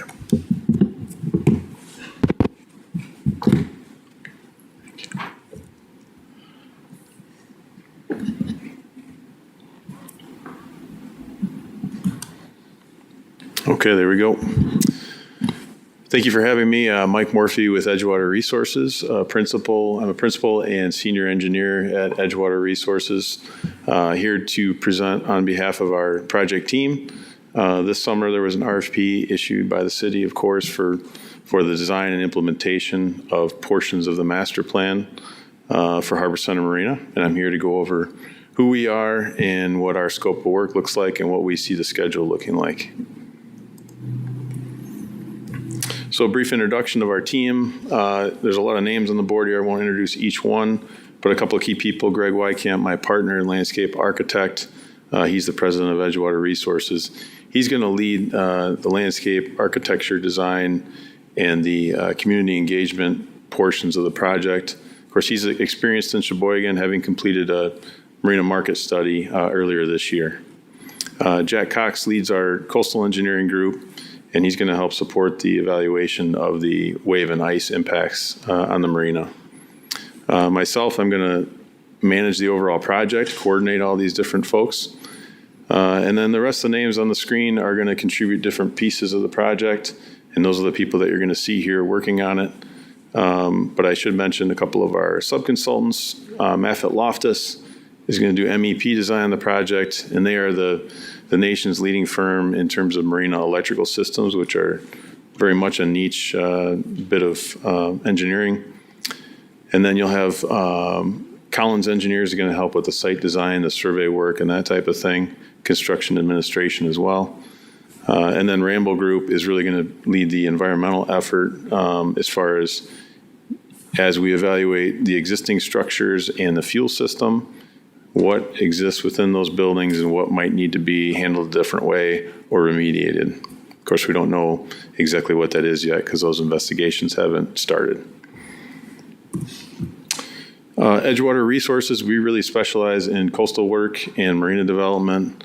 We've worked on over 400 projects throughout the earth, and there you can see kind of a sampling of them there. But really, most of our work historically has been within the Great Lakes. And on the screen here are some of the feasibility studies we've done throughout the Great Lakes, some of the built marinas that we've completed, and then recent work that's either scheduled to be completed or bidding in 2025. So a lot of work going on here. We know the Great Lakes. Some statistics since 2023, $90 million in marina construction costs or bidding since 2023, and then over $50 million in grant funding over the last 15 years. A couple of our projects that you may be familiar with. This is 31st Street Harbor in Chicago. It was completed around 2012, 2013. Of course, LEED Gold, and I got the Fabian Blue Award for a green marina for some of the green infrastructure that's a part of that facility. This was one of the first marina projects I personally worked on while at Edgewater. A couple other views of that project, some waterfront park. Of course, underneath that park, those that were here earlier, is actually a parking garage and a place where boats are stored in the winter. So it was designed with that intent. Another view of some of the park space that's out at the breakwater at that facility. This is the Port of Rochester in Rochester, New York. You've got the Genesee River there flowing into Lake Ontario. gentleman mentioned earlier, there was a fast ferry terminal here that we were not involved in the construction of. The city had that terminal where they would take people and vehicles to Toronto and back for the weekend, for example. Well, that didn't do well and failed after a year. And I think that's the project that was referred to earlier that went bankrupt. So when we came in, we evaluated the feasibility of a marina in that location, which is what you see on the screen here. This project was completed 2015, 2016. It does have a longer term plan for expansion if and when that's desired. This facility, I think, has somewhere around 90 to 100 slips and costed around about $20 million at the time. There's another shot of it at night. And yet another one. This is the South Haven, Michigan Maritime Museum campus. This is a project that we worked on, creating a master plan for the museum campus. We've built different buildings in phases over the years. That project is now close to full build out. There's one more pad left to build, and we anticipate that's probably going to come in the next 5 to 10 years. A couple more shots of that facility. They have mooring facilities. They have the museum that you see here. Pretty neat place to visit. Now let's talk about the Sheboygan Waterfront Master Plan and the Harbor Center Marina plans that we're responding to here. What's on the screen, I'm sure you're all familiar with. This was the Waterfront Master Plan completed in 2024, outlining a lot of different improvements in the waterfront, different phases, and a large total cost. This year, the RFP was issued for design and construction administration of the initial phase of that project. And just to list the components in total, if you look at the cost estimate that was in the Waterfront Master Plan, the construction cost alone is just under $27 million. That includes demo of some buildings, the docks, the fuel system, and portions of the hardscape, the parking and the sidewalks there. Architecture design of the Marina admin building and a new fuel building, and some planning for a restaurant and event building. A new fuel system, site utilities, stormwater, potable water, fire protection, and electric, sanitary as well. And then parking lots and driveways, and the upland public space, the hardscape and the landscape. And then, of course, a new docking system, but not the floating buildings that were shown in the master plan. Just to clarify that point, this phase would include the floating dock system, but not the floating buildings. Some form of wave attenuation to address the ice issues, which have been kind of a thorn in the city's side for many years. We have some more detail on that coming up later. And then evaluating whether or not facilities for a Great Lakes excursion, a Great Lakes cruise ship would make sense here, and what would that look like? So in other words, if we were already building a pier of some sort that could accommodate a Great Lakes cruise ship, what would that look like? What would that cost? How would that affect the project? So really, 4 major principles that would guide our process here. Obviously we want to, the third one down here, we respect the time and effort that the community has put into that waterfront master plan. It sounds like there was a lot of input, a lot of effort to survey the community and to look at what's the best fit. So want to, number one, acknowledge that, but also build off of it and look at how do we need to refine that? What do we want to confirm is definitely exactly how it needs to be built? And that's really the initial focus of this study. And it's looking at the market analysis and our ICE study work to look at how to refine that master plan. Also looking at expanding access to the waterfront for everyone in the community. We recognize the marina is something everyone wants to look at. It also brings in revenue, and it's something that a lot of people will utilize, but not everybody's going to utilize it. So we want to make sure that the public can take advantage of the waterfront as well. We want to address the ice, the waves, and the sedimentation. There's some sedimentation along the north end of the marina. And then last, but certainly not least, try to get the marina to a point where it's financially feasible and self-reliant. There was a lot of discussion about this earlier. I've heard a couple comments. Understand we want to optimize that and get it to a point where it can generate revenue. My partner Greg Wykamp's not here today, but that's really his. He's the expert at our firm in terms of looking at a marina, and we offer to take a look at that and look at different scenarios as we're going through this process. So in terms of a work plan, I've got 7 or 8 tasks outlined here. I'll briefly go over them. Obviously, if there are questions, I can come back. Task 1 is really initiating the project. We want to establish a steering committee, clear communications, really confirm the project goals. Is that initial phase truly what we're looking at here? We want to confirm that what the budget is and what the schedule intentions are. We think we know what some of those answers are just based on experience in other facilities, but obviously there's going to be decisions that are really pertain to specific issues here in Sheboygan. Second part is really gathering information. So it's completion of surveys, geotechnical boring so that we know what we need to design around. It's looking at the wave and ice study that was completed about 9 or 10 years ago and figuring out what we need to do to add to that and evaluate our options. Looking at the market analysis that was just completed and optimizing the slip mix so that the marina makes the most sense for the demand that exists now and what we see it being in the future. And then looking at any other missing data that we might have and trying to fill those gaps before we get into the design process. And at that point, we arrive at a really key step, and that's really making sure that we can get a consensus plan together. It's, again, we're the waterfront master plan is our base, but we want to really look at that and see what needs to be refined and come to a conclusion that here is the initial phase, here's what we're aiming for, and here's the pieces we're going to be designing. A big part of that's going to be some community and stakeholder outreach. My partner Greg will lead that part of it. And then looking at all the different things that you see here, the marine and fuel system, the couple of buildings, the public space, and access to the water again. At that point, we're hoping to be in a place where we know exactly what the plan is, what our target timeline is, which grants we may be able to apply for in the near term, and then to get all that stuff started. And we see that all occurring in the next, let's say, 4 months. Then we get into the upland and architecture design development. That's the next level of detail. What do these buildings look like? How big do they need to be? Where are they going to be? What do they look like? All that stuff. We see that taking 6 to 8 weeks, and then coming back to the city with consistent reviews to make sure they're right on target.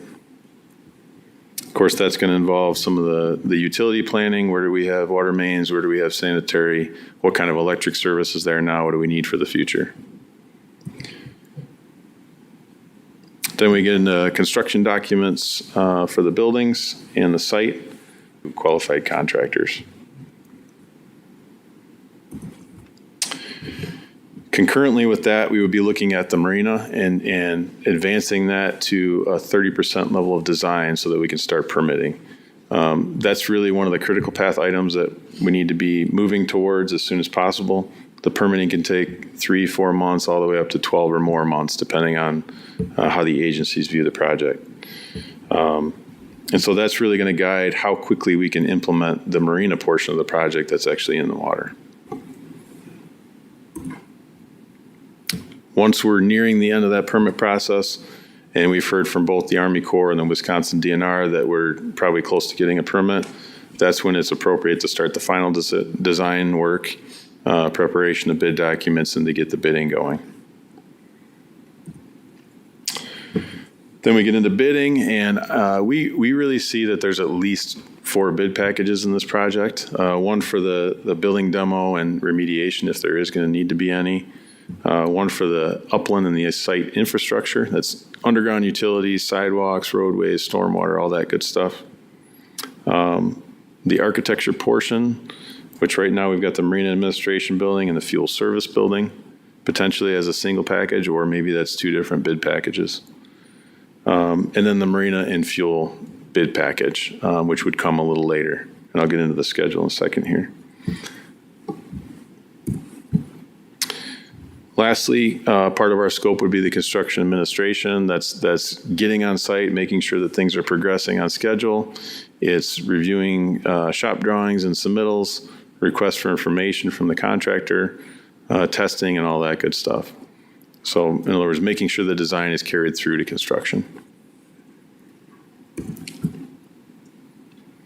And then, as I noted earlier, we throw a big party and everybody's happy and we try to fill some slips.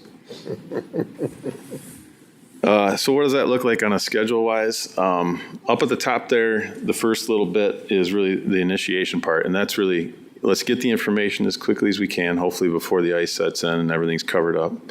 Let's try to get together and come up with a consensus plan. Let's work with the community. Let's work with the leadership and the stakeholder group and try to get a consensus on our budget and our overall schedule. That's that first 4 to 6 months there. Really a push to get to that by the end of February. At that point, we start doing some of the grant applications. We look at when the deadlines for those applications are and what that funding cycle looks like. And then we start to do the design of the 3 major pieces. The first one being the buildings. Right now, we're showing the design for those buildings to get going really early in 2026. And that would mean that we could get into construction in the fall of 2026, all the way into the spring of 27. The couple arrows there indicate maybe there's some reason that we want to shift that a year back. We're ready to go on it now, but if there's a grant reason or a operations reason, there may be other reasons that we want to shift that. The third part is the site in Upland. I think we can move on that right away and get moving on it. We're going to need to get a little creative about circulation and keeping the facility open and building certain parts at certain times, but that's nothing new. And I think we've got the flexibility in these next 2.5 years to make things line up the right way. And then the marina itself at the bottom, that looks like the longest piece of it because there are some long lead time items. The marina electrical equipment has a really long lead time on it. Fabrication of floating docks has a long lead time on it. Those are big considerations. And then, of course, the permitting is going to affect how quickly we can build that. So we think realistically that we're doing permitting through most of 2026, final design near the end of 2026, bidding that in the spring of 27, and then we're building that in the winter, the fall and winter between 27 and 28. So spring of 2028 would be the goal to have the marina up and running based on what we know today. Some pieces of that are going to affect that timeline. Obviously, we want to hit priorities, want to hit budgets, and we got to look at opportunities for grant funding and other resources. We want to make sure that we reach out to the community and hear input. It sounds like there's been a lot of that over the past year, but we just want to make sure that given what we know today, what we're going to find out with the market study and the ICE analysis, we want to make sure that we're optimizing that plan based on a continuous discussion with the community. Internal review periods and permits, those are key. Those are going to affect it. And then those long lead times. We are starting to see some impacts on supply chain with the tariffs and some of the unsurety as far as which direction those are going to go. Sometimes pricing changes. Sometimes we see lead times change. So we just need to be aware of it and plan around it. And then, like I mentioned, we want to make sure that the marina can be open and that the public facilities can be open during those key use months as much as possible and work around that wherever we can. So with that, that's kind of how we see the project as of today. Keep in mind, we're new to the project the last few months preparing the proposal. It sounds like there's a long history here, but we're certainly aware of the revenue challenges. We're certainly aware of the ICE challenges, and we're prepared to jump in with you and help implement a plan that works for everybody. So thanks. Thank you, Mike. I just want to start out with my comments a little bit on this. First of all, this is to approve a contract with Edgewater themselves. This is not to go and follow the concept plan that Smith Group put out. There are going to be changes from that concept by a lot. I'm going to tell you that right now. We've already established there's not going to be floating buildings. There's not going to be. So a lot of those things that were in that Smith Group proposal are not going to be in what you're going to be bringing things forward that are going to be much different from what that was. You're going to be bringing those things forward, and you're going to be taking community input again from the community, and we're going to be looking at other things like that. So I just want to start out the discussion on that end of it. I will then open it up to the rest of the committee. Alder Bellinger. Thank you, Chair. I would like to have Administrator Bradley address a few questions. Specifically, how did you arrive at Edgewater? I know that, but for the public, I think that's important to know that process. And if you could just explain the funding mechanism as far as this resolution goes for the engineering and design work, as well as what you anticipate the total cost to be, so that there isn't misinformation out there in the public as to, what things are being floated around as far as dollar figures go. So, and if in fact it has been budgeted for in the past, or is it budgeted for right now? And I would just like some background information. If you could provide that, I'd appreciate it. Thank you. Yes. So just a little kind of context on how we got to the RFP in this process. So Smith Group had done the master plan, and last year, they had a recommendation on a scope. So the initial scope that they recommended was looking at addressing the marina facilities first, and that's what is in the scope of this proposal. So we had budgeted, when we created TID 21, $17.5 million into TID 21 to fund this project, and that is currently what's budgeted in there. What you'll see is there's an estimate of total cost of about 26 million, just under 27 million. In kind of going through and looking at everything, we added one of the extra buildings in the restaurant that's kind of being referenced by multiple folks tonight.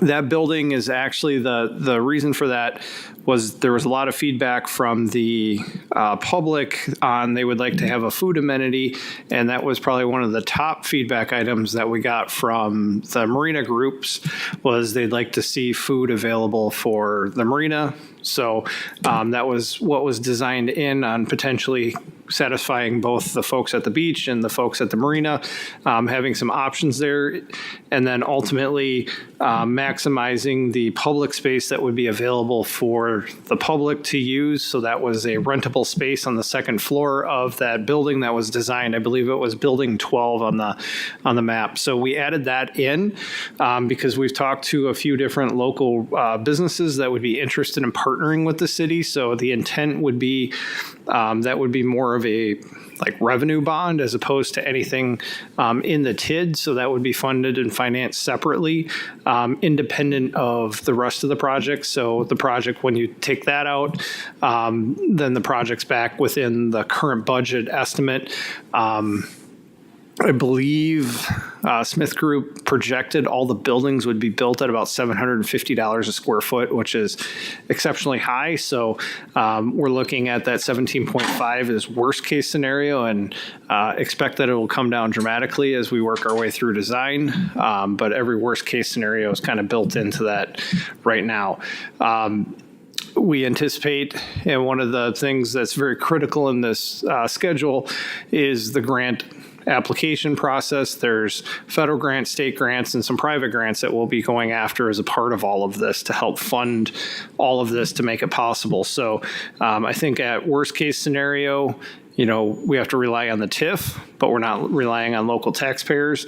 And that was our goal going into this, was to be able to redo the marina, do this project, and not make it a burden on the local taxpayers. And then as we're successful in applying for grants, that reduces that burden less and less each time. So we put the RFP out kind of with those parameters.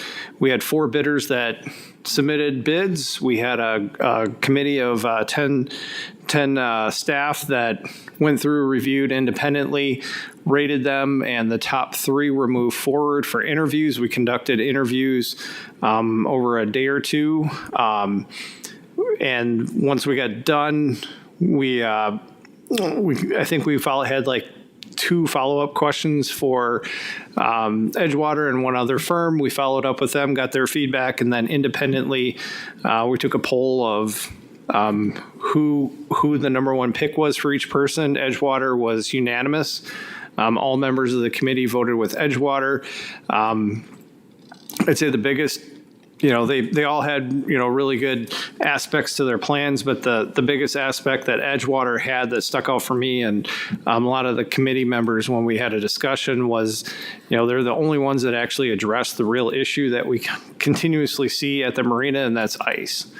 Everybody else talks about wave attenuation and kind of neglects that going into the winter season, and they really focused on addressing ice, not just through wave action, but throughout the whole design process, and that's what's really cost us millions of dollars over the years. So definitely a departure from what we've done over the past several years. Thanks. Alder Morris. Thank you, Mr. Chair. I have a couple of questions, and I think these are probably primarily for Administrator Bradley, but in terms of the committee that you had stated, the 10 members of the committee, those were all city staff. Were there any third party or any community members or other folks who were part of that committee? No, this was all city staff, and then we reviewed the recommendation with the chair and former chair of the Marina Parks and Forestry Committee. The former chair? Yes, Mike Froh. He was a longtime member of he was the former chair of the Marina Parks and Forestry and a member of the boating group. So getting his input, he's actually the chair for the Visit Sheboygan, and they had actually worked with Edgewater on the economic study earlier this year, so we wanted to get his input and feedback on how it was working with them from their perspective.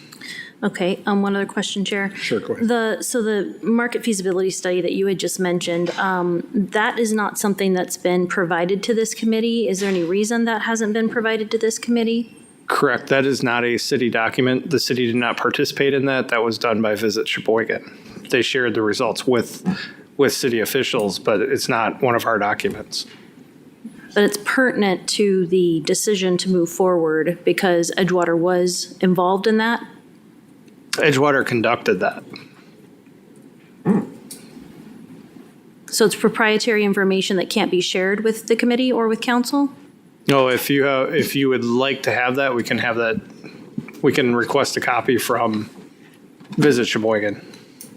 Yeah, I mean, I think that everybody on the committee as well as council would benefit from being able to evaluate that information independently.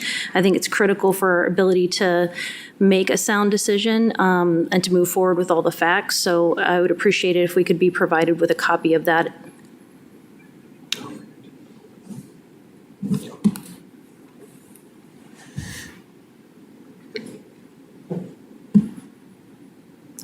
Thank you, Chair. Okay, thank you. Any other comments from the committee at all? Alder Bellinger. If nobody else is going to say anything, I have been a longtime member of the Public Works Committee going back from 2012 to 2018. And I do recall March of, I believe it was 16 or 17, maybe it was April, there was an emergency meeting of the council where we had to come up with $800,000 to quickly address the piers, the docks that were crumbled due to ice. And there was a threat of if we didn't act in an expedient manner, we wouldn't have docks for the upcoming boating season because of the lead time it would take to get them built, custom built.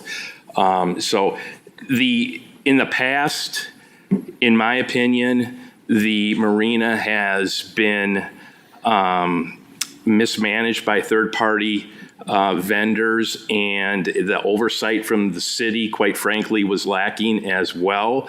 It was made known in the Marina Parks and Forestry Committee prior to this meeting this evening that this year is the first year that the Marina is showing a profit.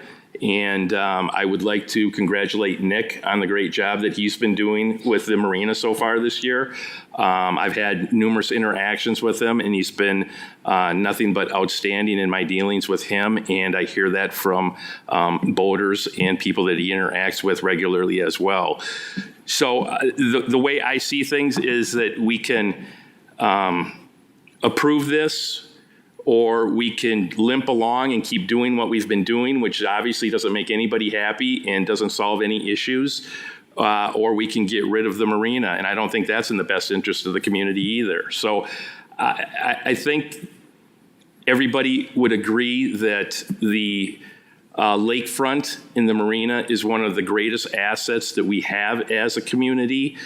And it's tremendous, the amount of pride that it has for the community. And I think if we take care of it, invest in it, put, some, things that, structures and designs that we can be proud of and kind of make a statement, I think that is important for the city of Sheboygan. We've got another piece of the puzzle would be the pedestrian bridge that's being designed right now as well. That's going to link both sides of the river. So I think this would kind of go hand in hand and kind of really set Sheboygan apart from other communities on the lake.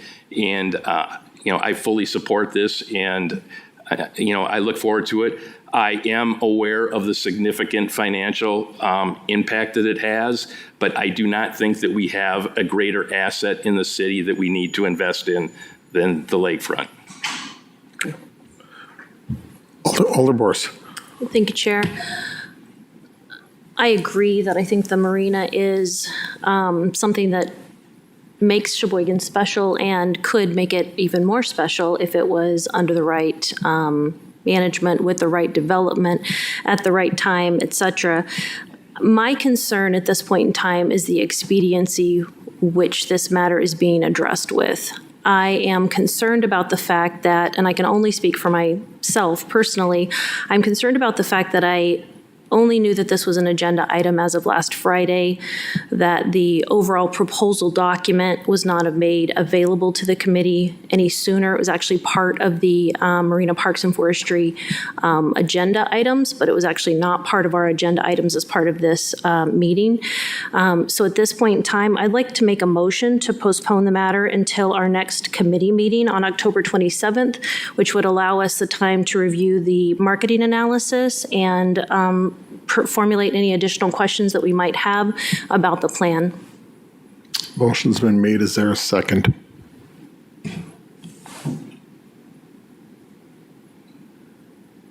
Motion fails by no second. Alder Rust.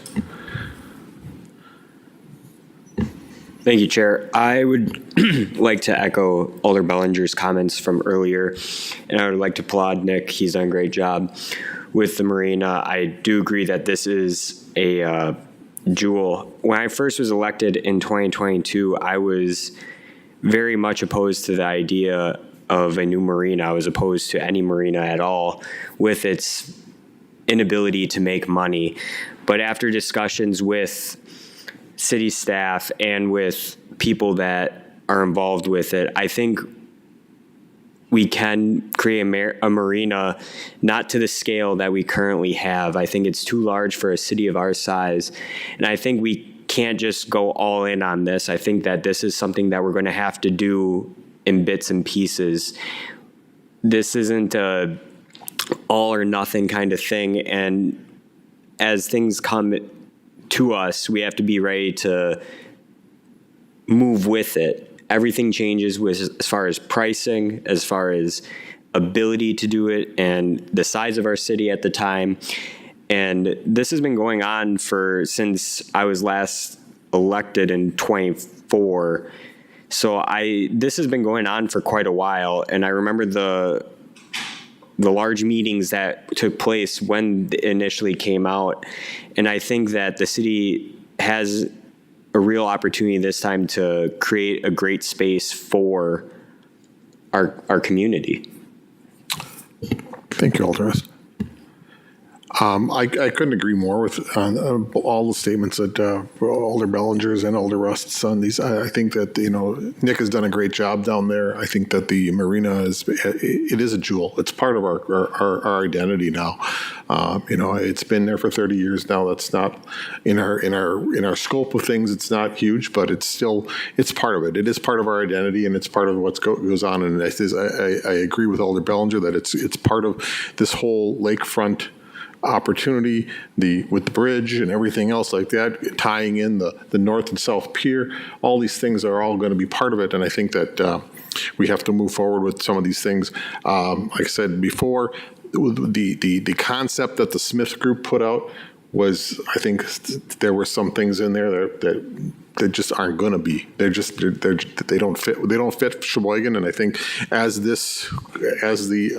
Edgewater goes through this process, I think that those things will be weeded out and taken care of. And I think that they will, I think they will be listening to the community and listening to the city staff and things like that, and the boaters that work there or that use the facility.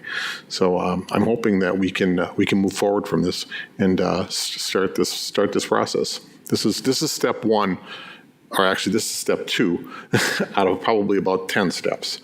So I guess that's the best way to describe this. Alder Bors. Just one final statement. I don't know why anybody on this committee would not want access to all the facts and information that should be considered before we make a decision and vote. So that's all I'm looking for with the motion that I had made. I'm disappointed to see that we can't discuss that further. But thank you, Chair. Okay. I also have first. Casey's got something, and then I was just going to say something to Alder Bors. I think that city staff could provide all those documents to the council prior to the council meeting on Monday. Yes, just wanted to add, so it's looking like fuel sales are going to be the highest we've ever had on record for the marina this year, and that's a lot of Nick's hard work. And we also, for the first time in, several decades, we have a cruise line that is scheduling 4 dates for next year that they'll be visiting and spending, 27 hours each time in the city of Sheboygan at our port. So despite, some of the negative things and the process of change that we're going through, we got a lot of really positive things going on with the marina. We've focused on trying to improve services down there and improve the amenities. They're different, and that's what we kind of talked about when we did the marina study. But, how do we enhance the utilization of the marina for both boaters and for the public? So this is definitely addressing the boater side, but this also benefits all of our local businesses. We had talked with Edgewater looking at getting even bigger boats in, and some of the cold calling and stuff that we've done over the last year was successful, and we were able to get one of the cruise lines in next year before we even get into the project. So the desire would then to be, obviously seeing more and more of the cruise ships come in over the years, but definitely a huge start and a big change for the marina. Thank you, Administrator Bradley. All righty, I guess any other comments? Motion made by Bellinger, seconded by Rust. Any other comments? All in favor? Aye. Any opposed? Nay. Chair votes aye. That is approved 4-1. Okay, let's get back to the agenda. Okay, next regular meeting date is October 27th, 2025. I would be looking for a motion to adjourn. Let's see. Okay. Alder Bellinger made the motion. Alder Benzer seconded. All in favor? Aye. Any opposed? Chair votes aye. We are adjourned. Thank you very much.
We started from 0.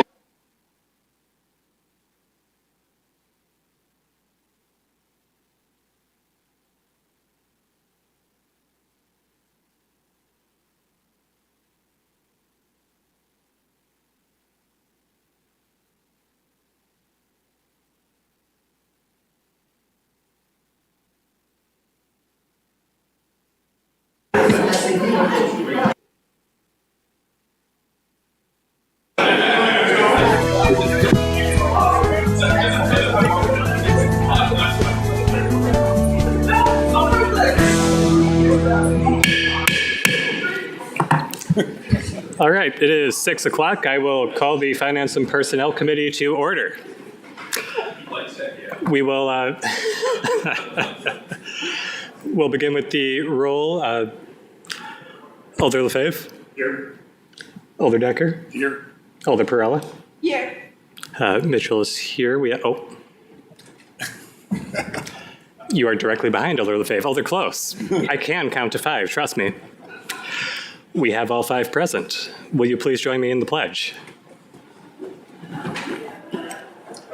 Pledge allegiance to the flag of the United States of America and to the republic for which it stands, one nation, under God, indivisible, with liberty and justice for all.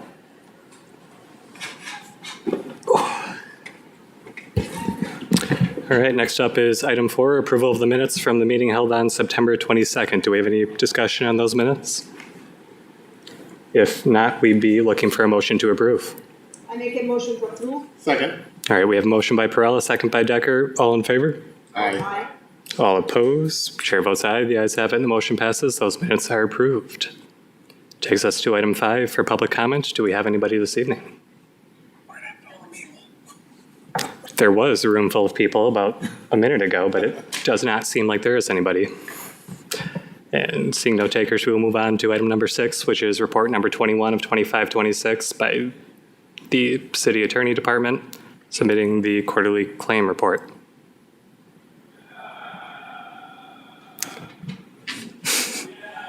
See, we have a new screen up here too, so it's going to take a while. Good evening. I'm open for any questions you may have regarding this claims report. This is the second report that we've provided to the committee since implementing the new process.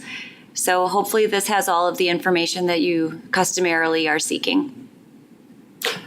Any questions, comments, or general feedback for this one? I guess if not, and I'm assuming I said this last time, but I just want to share my appreciation for the format of this report. The information that directly answers most questions that are asked when these claims come through is already all there, so thank you. You're welcome. If there is no discussion on this one, we would be looking for a motion to file. I move to file. I'm going to give that one to close.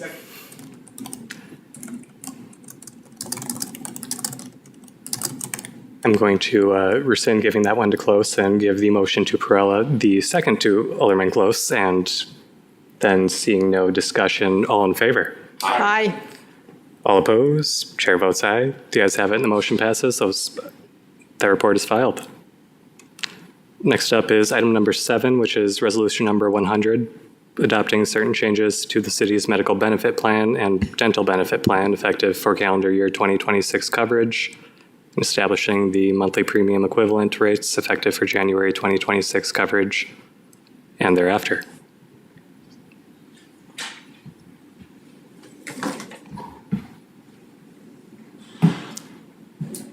Would anybody like to take this? Administrator Bradley? No? You want it? No, I think I'm highlighted. So this is our annual resolution to approve the rates for various benefits provided to city employees. Questions or comments on this one? Alder Perella. I'm just curious thank you, Chair. I'm just curious to know if there has been what is the percentage increase, if any, as far as the premiums for the employees, and if there have been other changes. I read it, but I'm not sure, for example, if there were changes in the HSA. Can you speak to that, please? I'm sorry, I don't have a percentage increase. That would have been good information, and I will make note to include that next year. I'm happy to step in on this one. The health insurance is an increase of 9.2%, and dental insurance is 13.87%. Another change that was included within this document is previously the city gives an opt-out credit to staff that do not take the insurance, and that was done at a lump sum amount at the end of the year of $1,200, $100 for every month that you aren't on the city's insurance. The change that's incorporated within this document is changing that to actually a $50 per check when deductions are taken amount. That is an efficiency type practice, because instead of going back and trying to remember all the changes that occurred throughout the year, we're doing that while the employee is enrolling or dropping coverage. Chair, may I follow up? I'm just, and again, this is a curiosity that I take the liberty of asking to if you can explain. Can we can predict this change now because we are not affected by any change at the federal level due to the situation right now, right? Is that because we are self-insured? Why are we not affected or impacted by any change that is going on the federal level?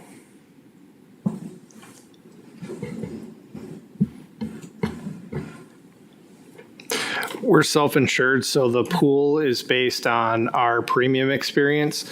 Now, that's not to say if something were done at the federal level that changed costs, then that would eventually work its way into our pool. But as far as premiums in this next coming year, that changes on the federal exchange, things like that, don't necessarily impact our pool, but that's not saying that they won't in the future. So but not in 2026. Correct. So this is going to to stay in 2026. Correct. So this is our reinsurance, our experience mod, all of that added in. This is the increase. Now, if costs are to go down, then in future years we would see that premium go down and vice versa. Sure. Thank you so much for the clarification. Any other discussion on this item? If not, we would be looking for a motion to approve. I move to approve. Second. We have a motion by Perella, second by Decker. Seeing no further discussion, all in favor? Aye. All opposed? Chair votes aye. The ayes have it, and the motion passes. That one is approved. Takes us into item number 8, which is resolution number 102 of 2526, authorizing city staff to file a claim in the CAP Incorporated et al. Versus Discover Financial Services et al. Case numbers as listed on the agenda, Lemo's Pizzeria LLC versus Discover Financial Services et al. And Support Animal Holdings LLC versus Discover Financial Services et al.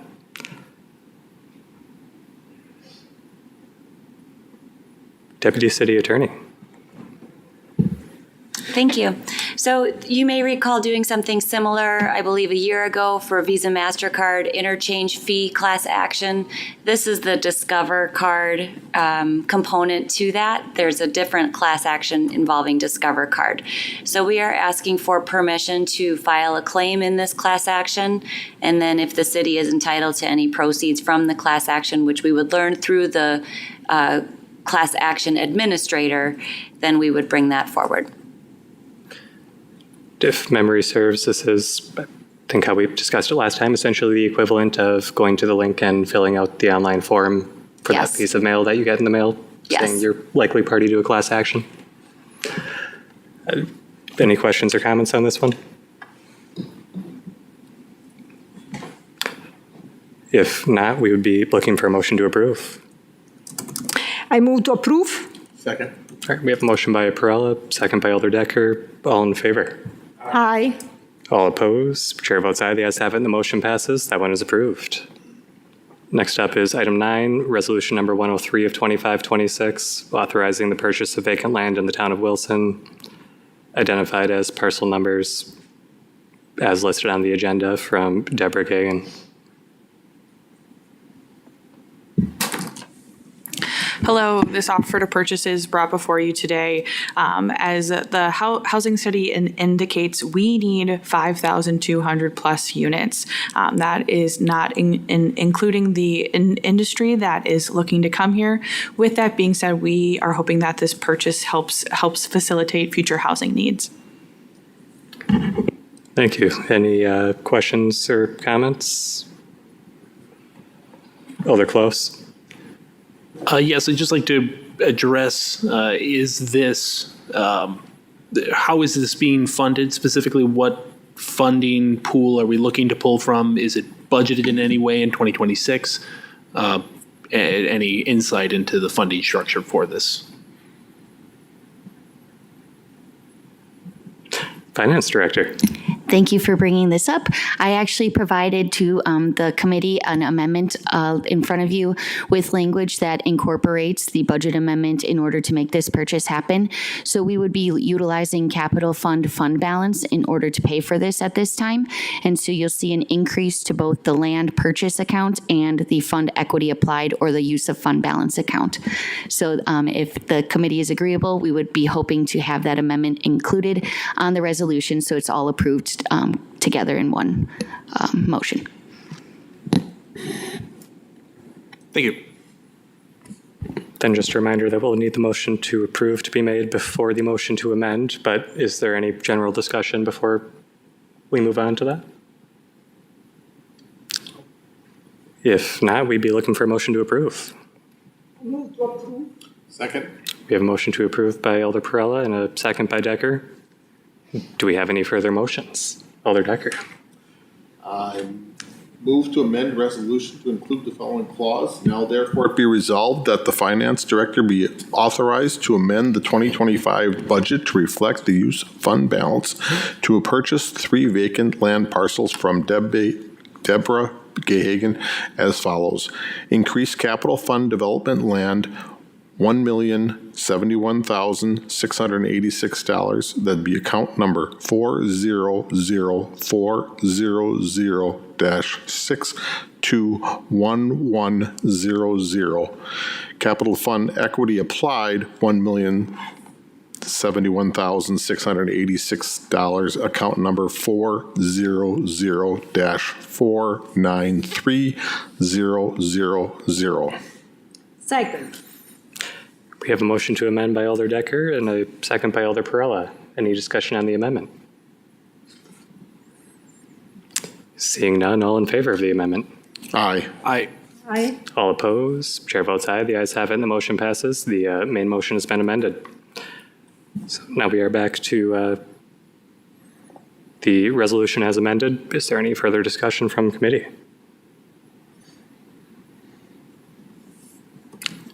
Seeing none, all in favor? Aye. Aye. All opposed? Chair votes aye. The ayes have it and the motion passes. That one is approved as amended. Brings us down to item number 10, which is resolution number 104 of 2526, authorizing the appropriate city officials to execute an engagement letter with Quarles and Brady LLP to serve as bond counsel with regard to water system revenue bonds.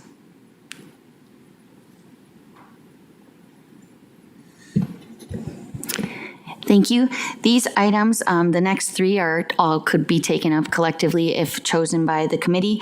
These are engagement letters with Quarles and Brady. As the committee is aware, I'm sure the lead service lateral program through the water utility has been ongoing for many years. A change in the statute now requires there to be action by the Common Council of the city in order for that program to move forward. These 3 items before you is the water utility utilizing Quarles and Brady for the bond council on those items. And so because the Common Council ends up approving the lead service lateral piece of the funding, this is just bringing it forward to make sure that the Common Council is then in agreement with the engagement letter. That being said, the water utility does pay for these attorney fees, so it is not on the city taxpayers or part of even through the finance department here. Thank you. And Suppose we'll take 10 and then we'll take 11 and 12 together afterward.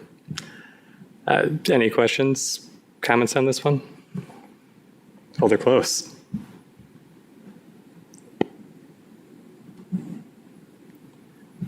Mike left. Okay, sorry about that. Thank you very much, Chair. For the selection process for the bond council, how were they selected exactly? Was it a competitive bid process? Were there existing qualifications, things like that? You just enlighten me how we landed on them for bond council.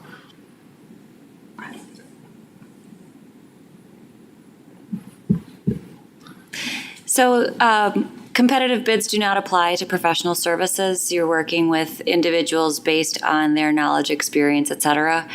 Quarles and Brady has served the water utility as bond counsel for the various loan programs, and so they are familiar with our system, and we've just continued that relationship. Thank you. Alder Lefebvre. Just to be clear, when we vote on this, we will be voting for items 10, 11, and 12, correct? At this point, we'll be voting for item number 10, and then we'll do 11 and 12 together afterward. All right. Any other discussion? If not, we'd be looking for a motion to approve. I move to approve. Second. We have a motion by Perella, a second by Alder Decker. All in favor? Aye. All opposed? Chair votes aye. The ayes have it. The motion passes. That item is approved.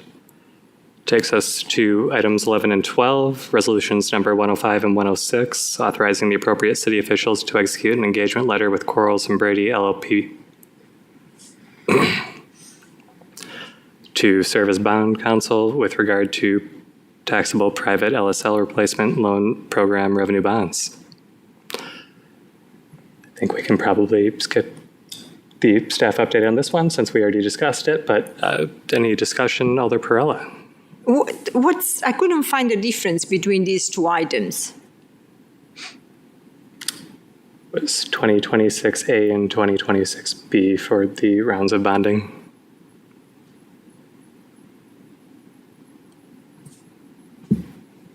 Can you please expand on that? I may not have all the answers to the questions on this, but there are certain requirements based on what the state of Wisconsin requires through statute. So there are 3 different issuances amongst these items. So they're labeled 2026A, 2026B, for example, and that's due to the different requirements based on the loan program. Even if in this case the loan program is the same? Yes. 11 and 12, that's the same. I just couldn't find the difference. Yes, there are different items within those loan programs. For example, the amount that the state might be forgiving or granting through the program could be one amount for one set of the loans, and another one might be different. So there are programmatic differences, but I can't discuss exactly what those would be without the water utilities assistance. Of course. Thank you. Any other questions or comments? If not, we would be looking for a motion to approve these items. I move to approve item 11 and 12. Second. We have a motion by Alder Perella and a second by Alder Decker. Seeing no further discussion, all in favor? Aye. All opposed? Chair votes aye. The ayes have it, and the motion passes. Those 2 items are approved. Takes us into item number 13, which was RC number 281 of 2425, submitting a summons and complaint in the matter of Roger Miller, Eric Thelen, Bell Reagans, John Amon, Kenneth Lisberg, Deborah Lisberg, Gregory Hopkins, Tony DeStefano versus City of Sheboygan Plan Commission and City of Sheboygan Zoning Board of Appeals.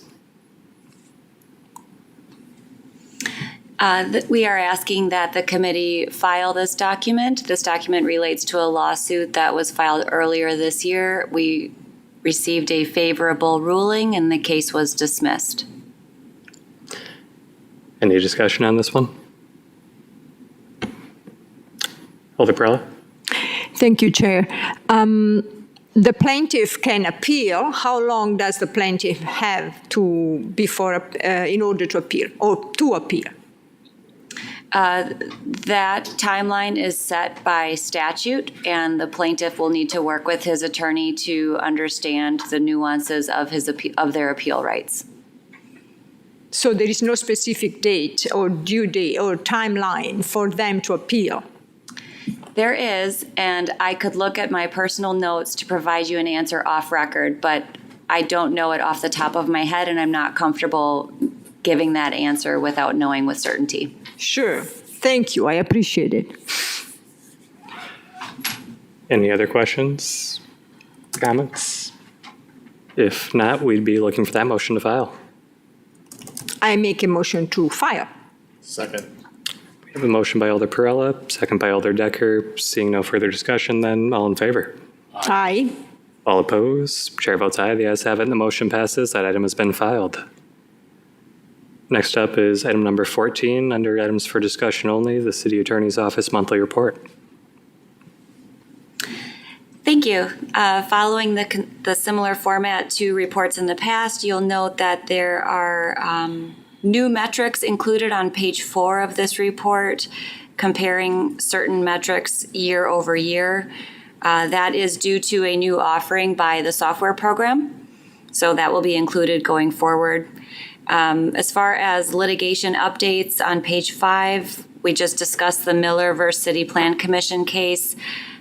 We also have 5 municipal court appeal files that were closed in September, and that leaves 12 municipal court appeals files pending.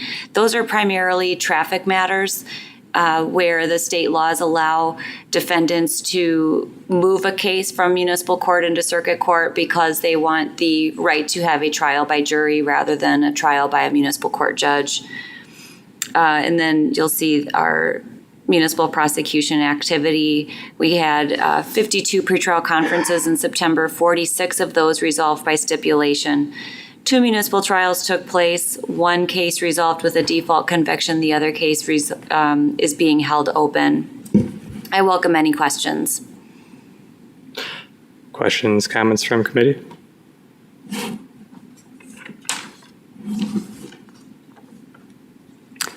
If not, I'll just continue to repeat that we appreciate getting this update on a monthly basis for some more insight into the work that your office is doing. And since this one is for discussion only, I'll just ask one more time if anybody had anything they wanted to ask. And seeing nothing, we'll move to item 15. Tentative next meeting date for this committee will be on October 27th. And with that, we have exhausted our agenda and are looking for a motion to adjourn. I make a motion to adjourn. Second. We have a motion by Alder Perrella, second by Alder Decker. All in favor of adjournment? Aye. All opposed? Chair votes aye. The ayes have it, and the motion passes. We are adjourned. Thank you, everybody. Thank you.